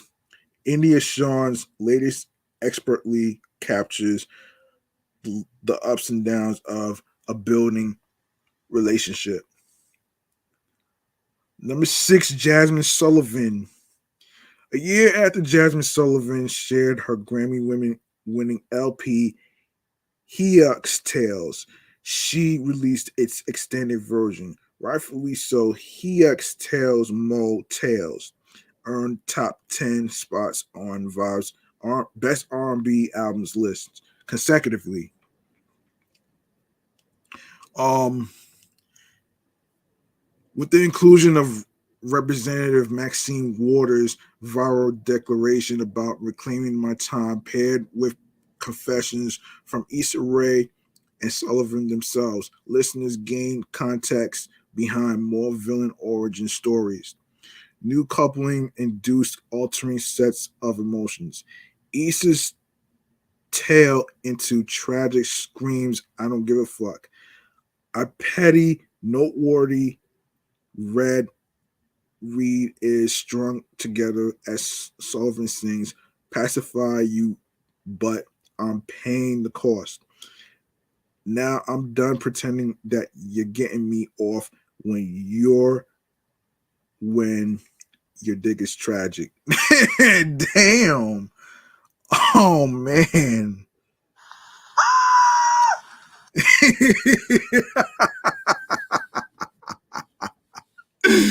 Oh man.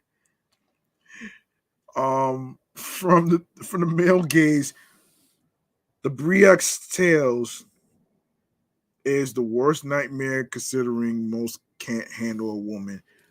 Hold on.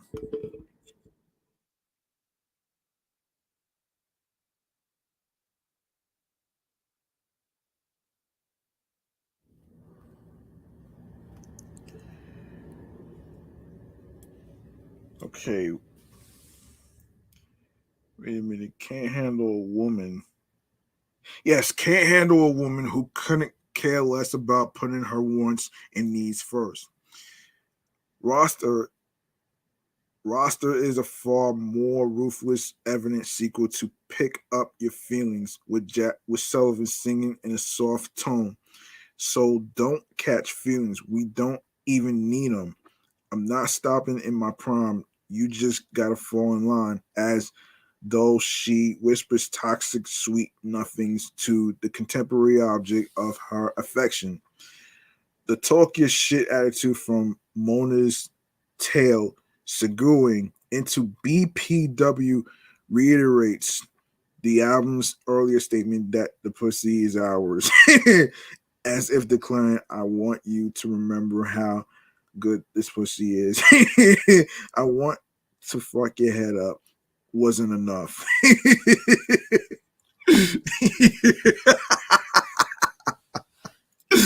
Oh man. Um Hurt Me So Good is the song cry Helix Tales needed.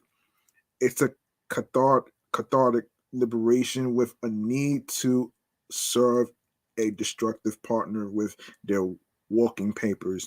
With Selfish trailing behind like a 2-1 combo with the halting intro, the anthem closes out Helix Tales, Motels, the deluxe. The album that speaks to all Helix, wherever you are in your journey. Number 5, Alex Isley and Jack Dine. Hold on.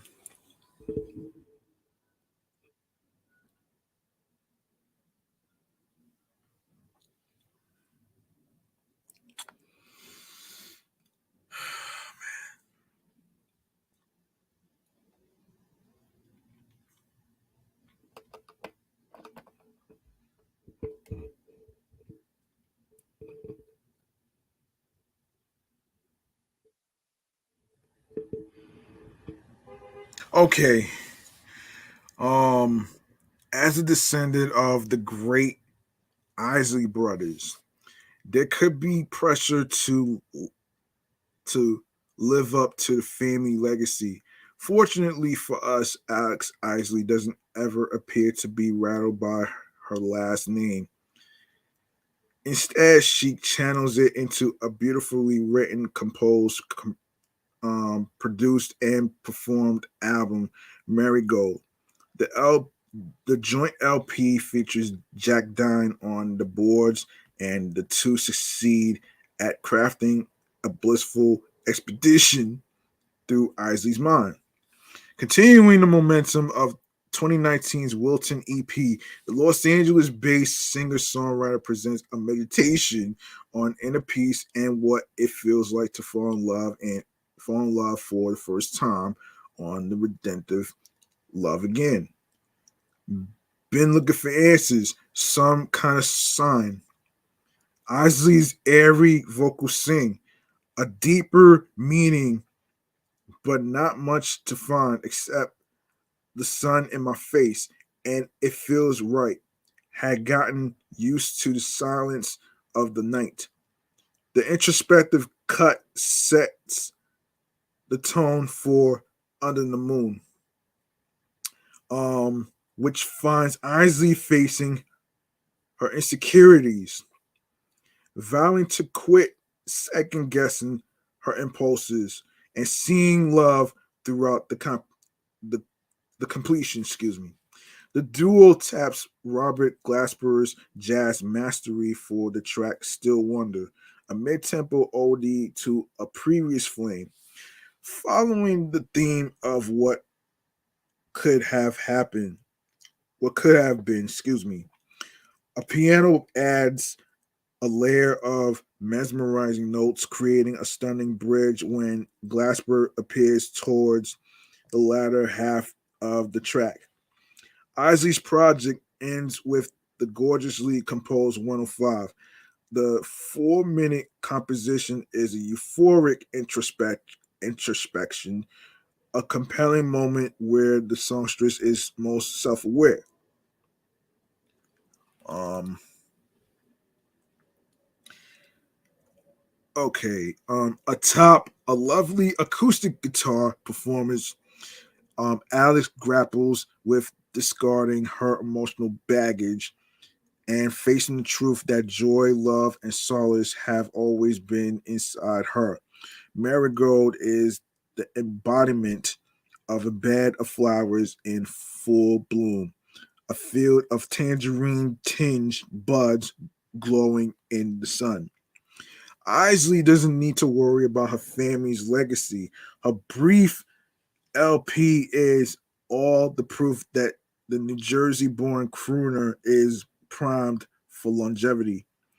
I think it's great to have the notoriety and the recognition for sure, but ultimately, I'm after longevity. I just want to do this for as long as humanly possible for a living, she told Vibe. The industry fame and everything that comes and goes, but ultimately I love the art and the process of creating, and I love sharing and connecting with people who listen. Number 4, Sam Henshaw. You know that moment when you discover an artist for the first time and you know you need to tell the world. That's how it feels with Sam Henshaw, the British Nigerian crooner, made Vibe's best R&B songs of 2021 list with his dreamy single "Grow," and kicked off 2022 with his debut album "Untidy Soul." The introspective, conglomerative has elements of jazz, soul, and gospel that makes you want to fall in love with yourself, someone else, and your surroundings, good, bad, or otherwise, all at once. When first speaking on the album, Henshaw revealed the album is about finding the beauty in being a scatterbrain. The animated intro, um, he's scatterbrain. Oh shit. Um, yeah. The animated intro guides one into the dazzling trumpet lace thoughts and prayers and prior releases the aforementioned Grow and the comical a bit romantic chicken wings. You are then lured into the elusive Mr. Introvert as Henshaw sings his favorite line. She likes to call me Mr. Introvert. I say I only save my words for her before drifting away to a realistic honeymoon phase, basking in a sea of love and imperfections. I'm no angel. If it's me, got no halo, ain't no saint, but you are an answer to my prayers. We we fail we fail love, then we face it. Then back to the bases, brand new, he sings.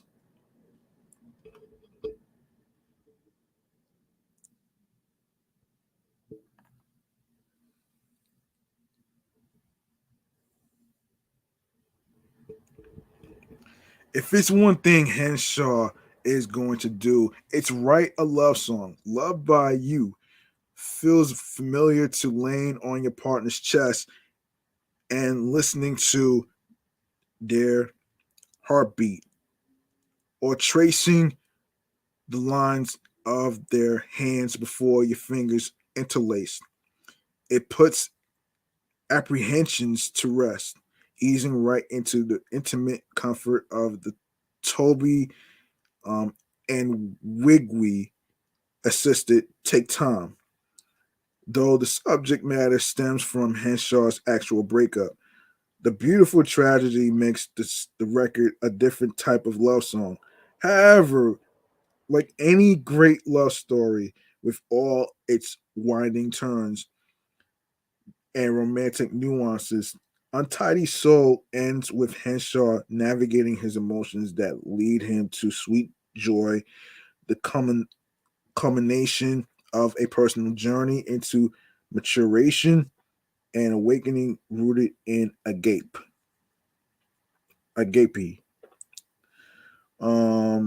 Let's see. Wait a minute here. Number three, Babyface. The master learns from his students throughout Girls' Night Out, a project full of soulful tunes conducted by one of the most multifaceted maestros of our time, laced with soulful tracks from Kalani, LMA, and Queen Naja. Girls' Night Out brings out the best. Hold on a minute. Hold on a minute.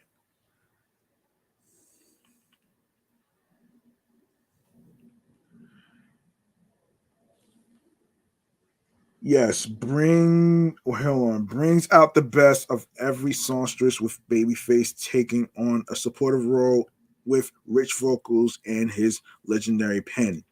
Birthed from his infamous versus battle with Teddy Riley, Babyface credits the Instagram platform and the youth for providing the attention to humbly share his talents with the TikTok generation. I went to Walgreens and I was in there. This younger girl says, "Are you Babyface?" Recalled the 11-time Grammy winner to the Associated Press. She says, "I didn't listen to you before, but I watched Verses and I really liked a lot of the things, and so I'm a fan now." This was the perfect way to still be able to reach them without being stuck in the 90s or giving just what my core audience usually would like. which doesn't go as far today. He also shared with I Got Soul.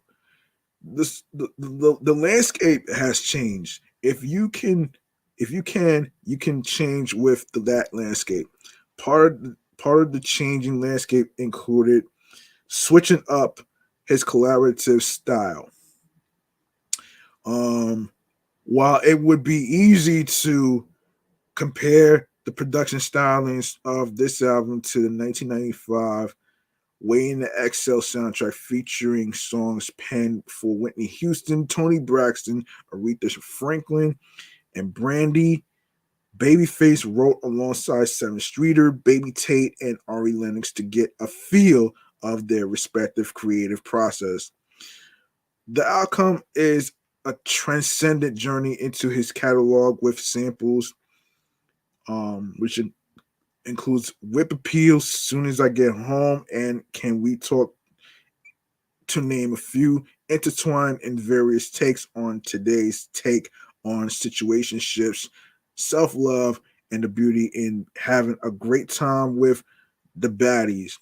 There are moments in Girls' Night Out where Babyface morphs into the sultry voice of reason for album standouts like Whatever with Tink and Simple with Coco Jones.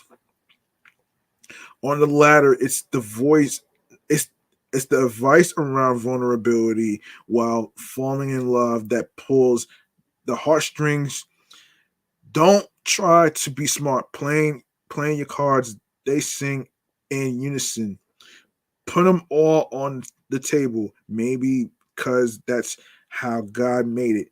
He's got his ways, but you got your ways too. Um, but he also takes a step back and learns a thing or two from the splashy liquor with Ari Lennox and the dancehall centric One Good Thing with Amari.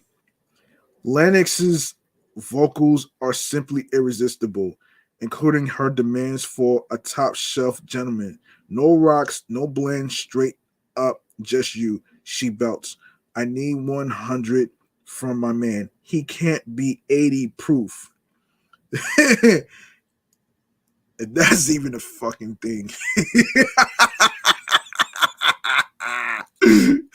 80 proof. Oh shit. Girls Night Out isn't just an album for the ladies or R&B lovers. It serves as a masterclass in collaboration with a legend who continues to wow us decades after decade. Number 2, Sid. Over a decade, Sid makes being a seminal artist of the 2010s look effortless, setting the sonic groundwork for a legion of black alternative artistry. The Odd Future alum, leading lady of the internet, uses her alchemy to turn influence into collaboration and loss into triumph, never resting on the God's honest truth that her airy, high pitch is intoxicating on its own. The singer, songwriter, producer puts her full prowess to use to traverse a breakup on Broken Hearts Club. She abandons fairness in favor of a war for love on the album's opening, Cyber, meshing with Lucky Day's velvety essence over 80s pop synths. The two revel in the the son the sonnets of a taboo that illustrates the title's acronym. Could you break a heart if I asked you if you had to at the onset? Love is rocky ground. Sid's genius meets another match along the way with Smino, a fellow contortionist on right track. From a vantage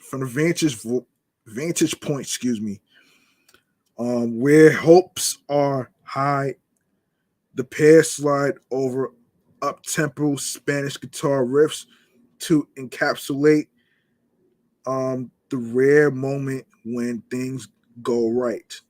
Voyaging the optimism to straight up sex, the 30-year-old triple threat displays her latest for crafting audible body language with control, no way, and getting late as the climax brings clarity. A duet with Kalani finds both ladies wanting to be staked and claimed, riding the come down of unmet needs. Sid drudges through grief towards self love and acceptance, a journey that culminates in victory on missing out. Hope you are finding what you need or what you seek, because now I'm free and maybe in another life you'll be mine, mine. But you are missing out. Laced with contributions from Ronnie Jerkins, Troy Taylor, and fellow decade long pace setter Steve Lacy, Broken Hearts Club is a tangible evidence that the whole R&B is dead conversation must have given Sid a hearty laugh. And number one, PJ Morton, Watch the Sun. PJ Morton took all of his musical variants to make the greatest sonic gumbo with Watch the Sun.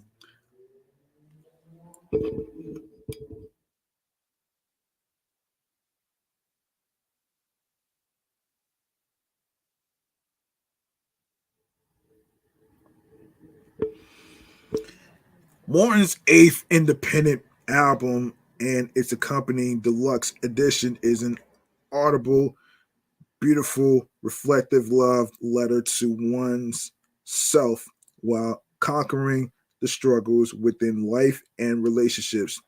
It's vulnerable, poetic, joyous, mel- melancholic, earnestly selfish, and endearing. With love, with love's disease, just can't get enough. The album begins with a statement. I can't promise it's gonna be easy. It's gonna be a journey, but as sure as the sun sets and rises again, so will you. Just watch the sun. Um, have you ever watched a sunrise or sunset in its full glory? It operates on its own clock, and regardless of the weather, rising and setting day after day is guaranteed. That sentiment, coupled with the soul stirring production, gives listeners a chance to sit with the music, as Morton did while piecing together this puzzle of his own. Hold on.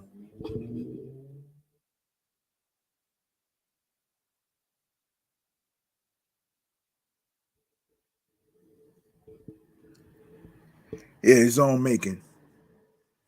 After losing the initial foundation of Watch the Sun, he stepped back, slowed down, and lived life. Excuse me.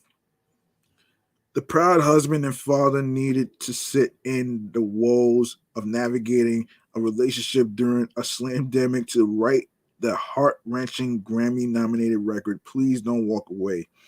Additionally, the better benediction and the album overall earned Grammy nominations for Best Gospel Performance Song and Best R&B Album, respectively. The genre-bending hybrid issued an enticing self-care anthem with "My Peace," featuring vocal siren JoJo, but its other features take the LP to soaring heights. Alex Isley and Jill Scott joined forces on Still Believe is pure genius. Scott's narration paired with Isley's airy vocals has us yearning for a full EP, while we ponder who else would be able to get Stevie Wonder and Nas on the same track. Listeners are also able to catch a groove with the Elder Barge assisted On My Way, while which is needed after the harrowing ballad Little Too Heavy.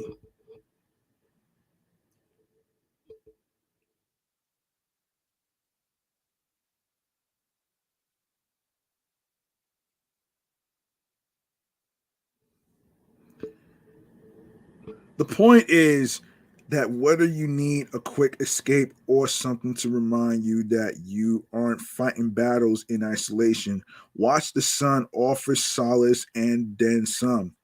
It's as soothing as chamomile tea with a hint of creamed honey and as direct as tough love. The bonus is that if you really just wanted, to sit with the instrumentals, they are easily accessible for when words aren't enough. Wow. Okay, that was your top 25 R&B albums of 2022, all right? Let's see. Let's see what we have left to do. Um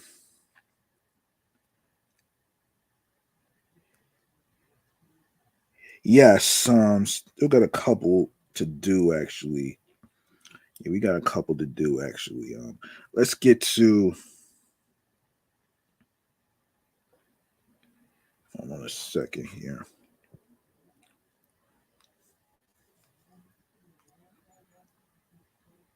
Um okay, Rock Nation. Let's go to Rock Nation. Okay. So, and this is from last month of 2022 actually. So, of Hip Hop DX. So, here it is. In the opening lines of Mamba of off his Rock Nation debut EP, what can they say? HD been dope makes a bold statement on the type of rapper he will be in an industry where so many fail to stand out. Hey, look, it ain't done till I say it's finished. No moves till I say it's moving. Y'all niggas lose. We ain't doing what y'all doing. Understand me? Fuck our day on, man. HD says before a pair of trumpets take listeners to a world where the Brooklyn, New York native makes it clear he's the next one up. The song received a visual treatment last month with scenes of HD rapping on rooftops if he's preaching to his congregation and in the middle of the famous Rucker Park directing the offense with his crew backing him. Everything HD Ben Dope is doing with this album feels as if he's been here before, and fans can thank his infectious resilience for that. It doesn't just end there either. In the first few lines of his EP, HD tells his listeners what you thought. I was just gonna stop before letting off a maniacal laugh. It's not a foreign concept for a rapper to flex on their listeners, but rarely does it ever feel as believable as HD Ben Dope. HD oozes confidence, something that's present all throughout. What can they say? And it's hard to overlook him with such an in your face approach. The Brooklyn rapper has a lot to get off his chest, and with a strong voice and relentless energy. He's more than equipped to prove he's meant to be here.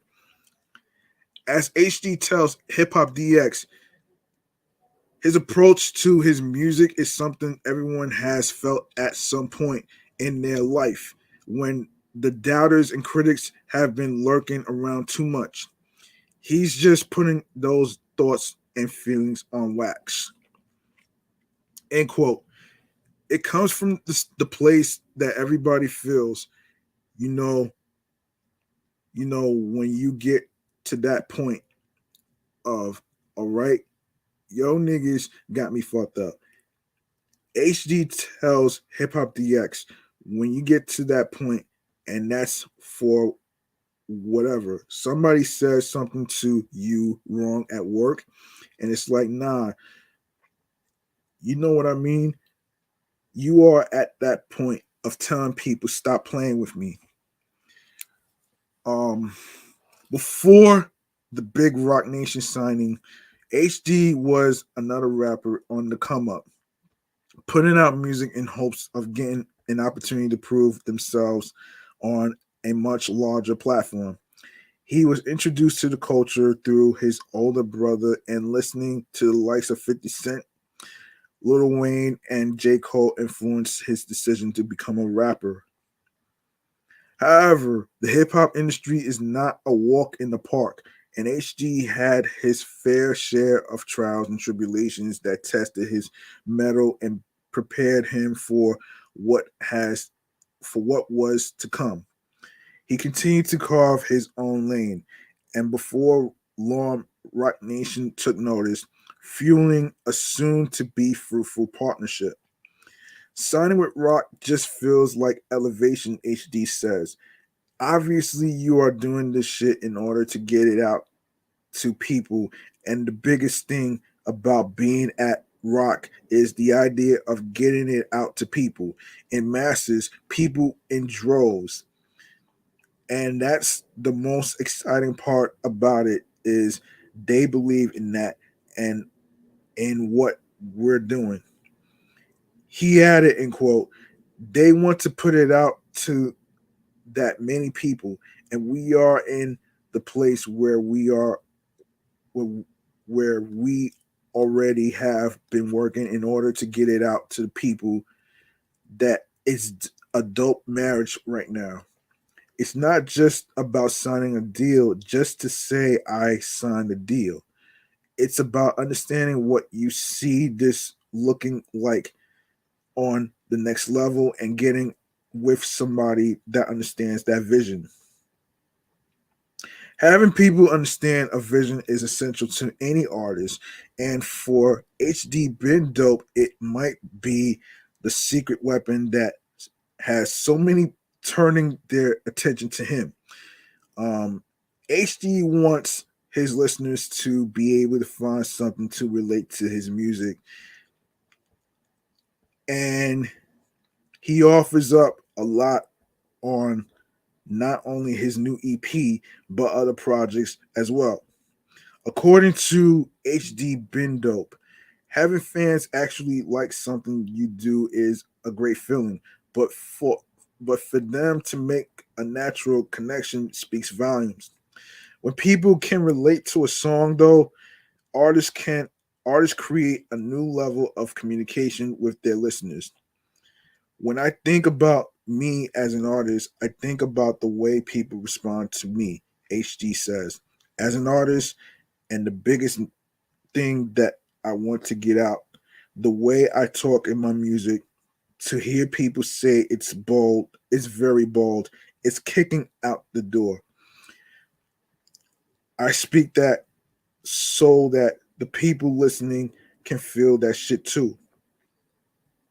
This is the type of music that's like, all right, yo, when I need just a little bit, I need something in the tank. This is what that is for. I'm very open and honest, and this is, as I said, it's kicking down the door. But generally, me as an artist, it is also dynamic. And I just want people to understand that They are able to be human and that their greatness is within them. One of the most important words of HD Ben Dope's vocabulary is communication. Without that, HD wouldn't be where he is today with an opportunity to inspire others and ultimately bring his dreams to life. Most artists these days make music based on trends, which results in people sounding the same with no voice or originality. That's not the case with HD, as his brand of communication has him exploring who his audience is, how he conveys his message, how it's received, and more. Um, that puts HD in a category all his own, especially in a climate where his peers tend to sound the same. That's not to say other artists aren't communicating with their listeners. They are making music given the current climate of the genre, which was only credited based on what the fans want to hear. The missing component is the artist putting themselves into their music rather than making something based on what the people like. When fans can like a song and relate to it, the possibilities are endless for an artist, and HD understands that clearly. As somebody that's creating, you do this with the thought that somebody's going to be able to relate to it. HD tells Hip Hop DX, but that's almost like this distant thought because it's like, yes, somebody's going to like it, but we're talking about relating to it. He adds, in quote, what I mean is actually sit with the music and those moments, those conversations, having people DM me and actually say, yo, this song is doing this for me. Those moments are the ones that kind of park me. It's like, okay, we're actually making a change with the music. You could be saying the most profound shit, but if they don't understand it's not meant for that audience, who cares? My biggest thing with this whole shit is communication, and the biggest part of communication is knowing your audience. So that's pretty much the HD story, and this is pretty much. Let's make some noise for HD. Let's make some noise.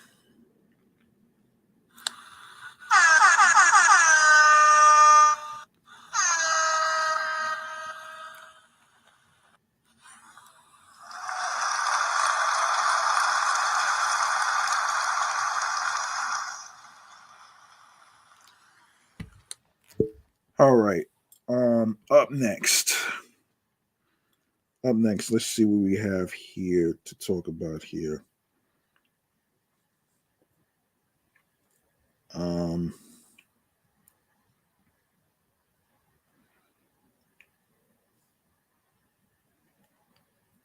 okay, recapping the stories from 2022 from the New York Post. Let's get to that. Let's get to that one.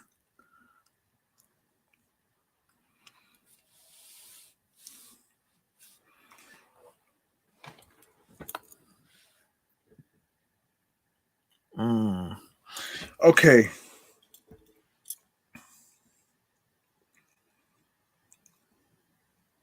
All right. So this was the year the world was supposed to go back to normal. A quick scan of the headlines from the past 12 months, starting with the ones the Post readers clicked on the most, tell a story that's anything but. From celebrity drama, the slap heard around the world, to Omicron's last stand, to the biggest story in sports, Tom and Giselle's breakup, obviously, to out of control inflation, plus so many griping and sometimes tragic headlines from here at home and abroad. Pulse readers were right there as 2022 went off the rails in grand style. Um, grand style.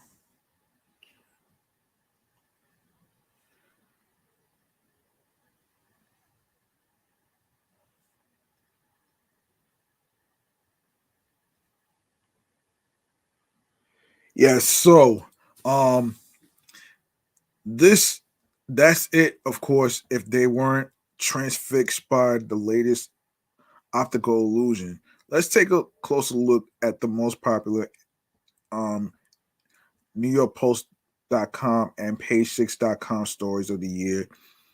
The ones that had everyone reading, commenting, and sharing all year long.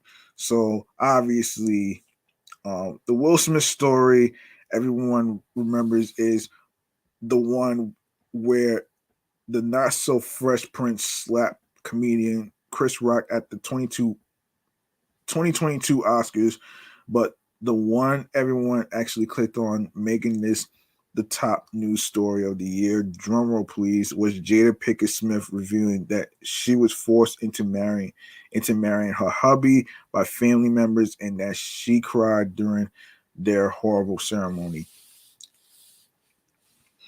And how about Ben Affleck and Jennifer Lopez getting back together? The most talked about story, surely the couple's heavily covered Georgia wedding, and yet the second most clicked piece of news on the site this year was the initial report that Affleck's 10-year-old son with Jennifer Garner Samuel.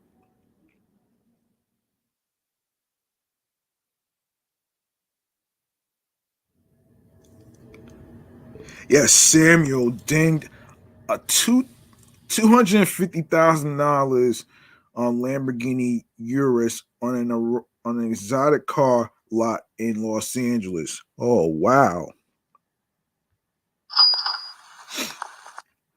Weirdest headlines. Okay, so let's get into it though. This year, some of the most read stories were some of the most eyebrow raising as well. And the number three spot for news was the not too clever woman who deliberately wore a skimpy bikini to Disney World in the hopes of getting a free shirt to cover up her less than family friendly look. The move backfired when cast members ordered her to cover up at her own expense. While they're still and chiming in at number four was the British OnlyFans star who claims to have the most heavily tattooed private parts in the world. Becky Holt, age 34, estimates she has spent upwards of $34,000 decorating herself from head to toe. Also topping the charts was the 83-year-old nutrition expert from Argentina who fathered a child with his 35-year-old wife. The herd of sheep in China caught on surveillance wandering in a circle for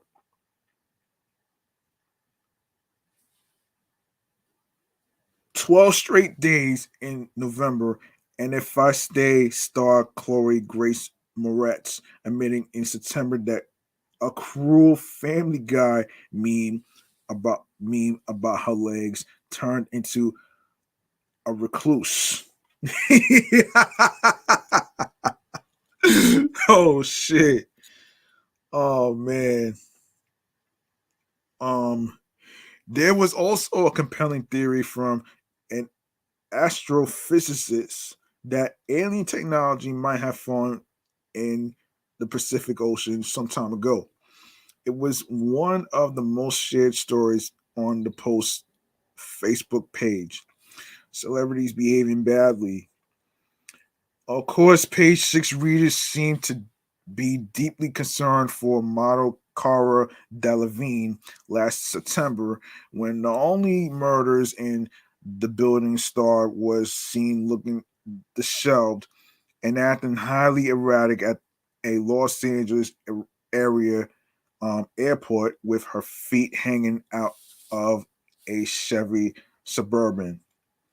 Facebook users wouldn't stop sharing or commenting on crazy footage that appeared to show former heavyweight Mike Tyson allegedly punching the lights out of a pestering airplane passenger, Melvin Townsend III, after a water bottle was supposedly thrown at the boxing legend in April.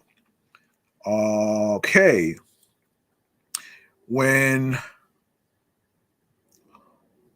Balthazar owner Keith McNally banned late night host James Corden from the famed Soho eatery in October, calling the funny man the most abusive customer to my Baldassar Balda,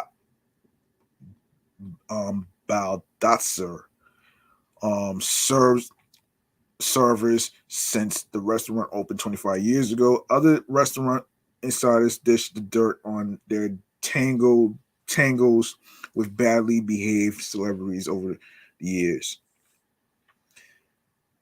And of course, messy breakups. Obviously, the news that Johnny Depp won his defamation case over ex-wife Amber Heard in early summer echoed as one of the Post's top shared Facebook posts of 2022. Following the verdict, Depp was given a standing ovation at London's Royal Albert Hall, a moment Post Instagram followers couldn't stop sharing. Meanwhile, the girthy details emerging from a, a court question to Depp's bodyguard regarding the anatomy of the Donnie Brasco star's penis was the most shared Instagram page 6 post of the year. Oh man. Jason Sudeikis and Olivia Wilde Ward top searches on page 6 as the once happy couple's relationship collapsed worse than Ted Lasso's AFC Richmond team. They endured a highly messy and public end to their engagement, one highlighted by Wilde's affair with Harry Styles, and drama surrounding a special salad dressing she made for the singer last fall. Styles himself was another top search, both the Post and Page 6. And of course, but the number one spot for Page 6 searches in 2022 goes to none other than pariah Kanye West, particularly during the downright ugly split from Kim Kardashian, another perennial Post and Page 6 favorite. Pistol Pete Davidson spent much of the year trending, with Kim falling into the Staten Island's arms amid the Ye fallout. Of course, most clicks. The promise of a photo of Johnny Depp needing assistance while attempting to leave a hotel saw a Page 6 collection of star snaps rocket to the top of the photo charts for 2022, well ahead of the reveal from the Ben Affleck Jennifer Lopez wedding in August. That gallery came in at second place, just ahead of an eyebrow raising mountain of photographic evidence from the infamous Depp Heard trial. The biggest sports stories. Oh boy. Damn, man. Well,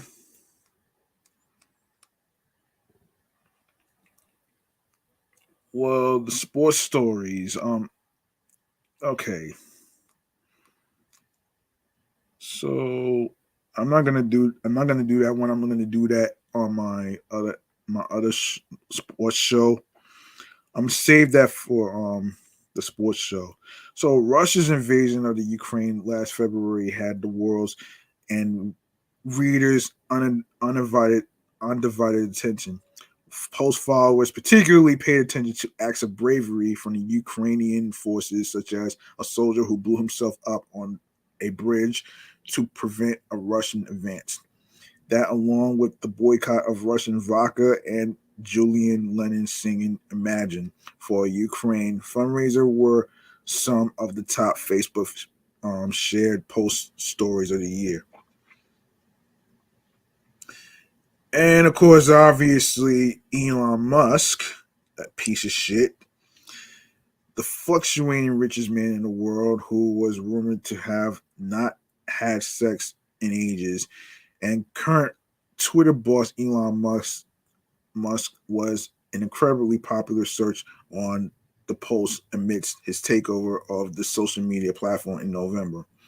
Musk also made headlines by releasing the Twitter files of backdoor dealings showing the site's shady history, including banning the post for reporting accurate information on Hunter Biden. The post, the post top commented Facebook post was Jamila Jamil vowing to leave the platform when Musk, who has recently announced he will step down as CEO, first took over in April. The July news that Musk's father, Arrow, had a secret love child with his stepdaughter, Jaina, um, was another top red. Hold on a minute here. All right. The kids these days, the latest and possibly not the greatest generation, was a hit topic with post readers this year. Gen Z ladies growing out their armpits and body hair for a sense of sexy empowerment last March was one of the most commented Facebook posts the post saw this year. Um, it's sexy to whom? Wrote one commenter. Another noted, everyone saying it's gross have been brainwashed by modern society run by males who believe they have the right to set beauty standards.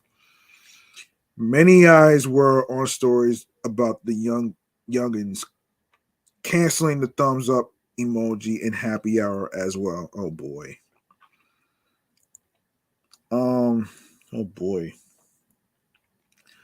Um Pulse readers most wanted to test their own mental wits this year, an optical illusion in which two tigers were etched into a jungle illustration was the site's biggest hit of 2022. While one tiger was in plain sight, a second jungle cat remained crouched in the background, challenging the minds of many readers last June. Alongside the crouching tiger, readers couldn't get enough of the brain teasers. Several were among the post's most read stories of 2022. There was this hidden elephant in an image that revealed if you had either male or female brain tendencies, and this yellow ink block that betrayed a key personality trait. Oh shit. Oh man, hold on. Hold on. And shout outs to the people from Dropping Jewels podcast, man. Yeah, shout outs to the crew in Dropping Jewels podcast for viewing this, man. I really appreciate this. All right. Okay, here's the thing. Here's the thing. Whatever topics I don't get a chance to go to, I'm gonna try to cover it. I'm gonna try to cover this tomorrow, actually, because I gotta wrap this up right now. All right. The other topics I'm gonna save that for tomorrow. So I got that till tomorrow. So kind of low on time at the moment. Actually, don't want it to be 3 hours. So anyway, you like to support the show? Go ahead and go to the Cash App, which is G Money Stacks 555. Actually, let me put that in there. Let me put that in there. So yeah, yeah. You know what? Let me just spell it out, man. It's $G capital G, lowercase MONEY, capital S, lowercase TACKZ, 555. Once again, it's not about bringing the bank. It's all about doing the best you can on whatever amount of money you decide to actually donate that you're comfortable with, that you desire, will be appreciated. So there you have it right there. So yeah. I'm gonna go to the last segment of the night. The last segment of the night is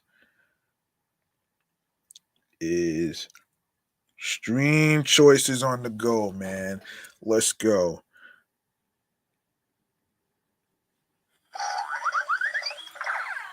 All right, y'all know what to do. You like what you heard in today's episode and topics that we just covered?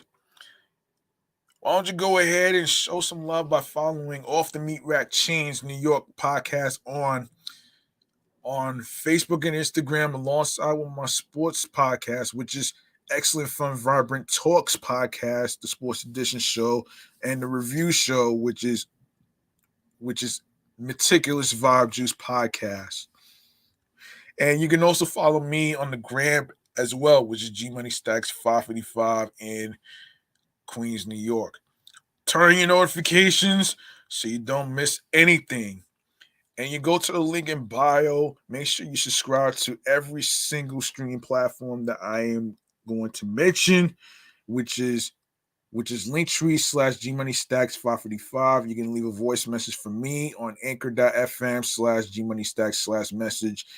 And starting with Anchor, we on Anchor, Audacity, Audible, Audio Burst, Amazon Music, Breaker, Castbox FM, Deezer, Listen Notes, Moon FM Podcast, Player FM Podcast, Pocket Cast, Podbay, Podfriend, Podopolo, Podorama, Podcast Index, Podcast Addict, Podchaser, Podverse, Reason FM, Spotify, Stitcher, TuneIn Radio, Google Podcasts, Radio Public, iHeartRadio, the #1 app for radio, for music, radio, and podcasts.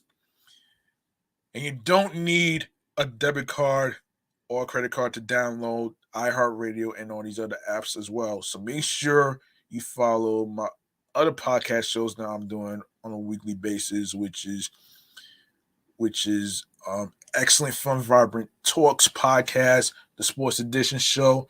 Make sure you follow Meticulous Vibe Juice podcast review show. Make sure you follow that as well. And also, last but not least, make sure you grab that subscribe button for me on the YouTube channel page, G Money Stacks 555, alongside with Meticulous Vibe Juice podcast and Excellent Fun Vibrant Talks podcast, the sports channel page. Click on the noni bell so you can be reminded when the show goes in the air via live stream, alongside with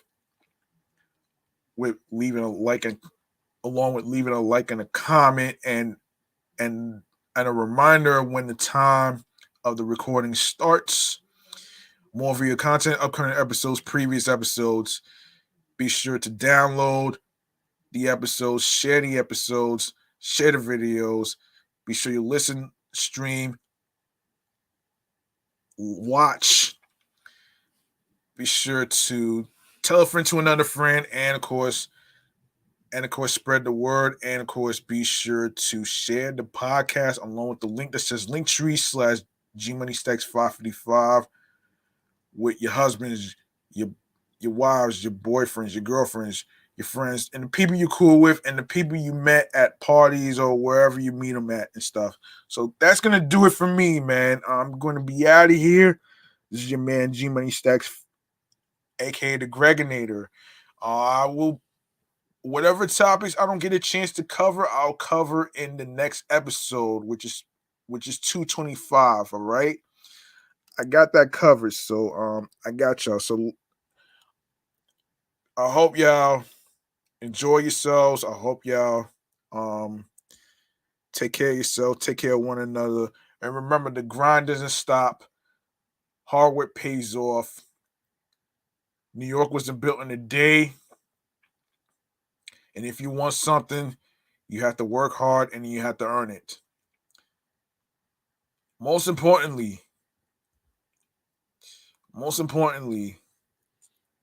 find your voice, be confident in what you do, and be sure to be sure to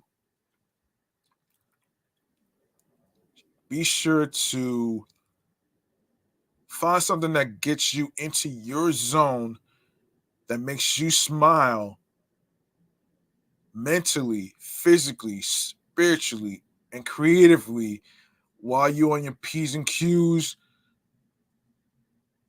that gets you into your zone alongside with tunnel vision. All right. I'll get the other topics tomorrow. I'm out of here. Peace out. One love. And good night, folks.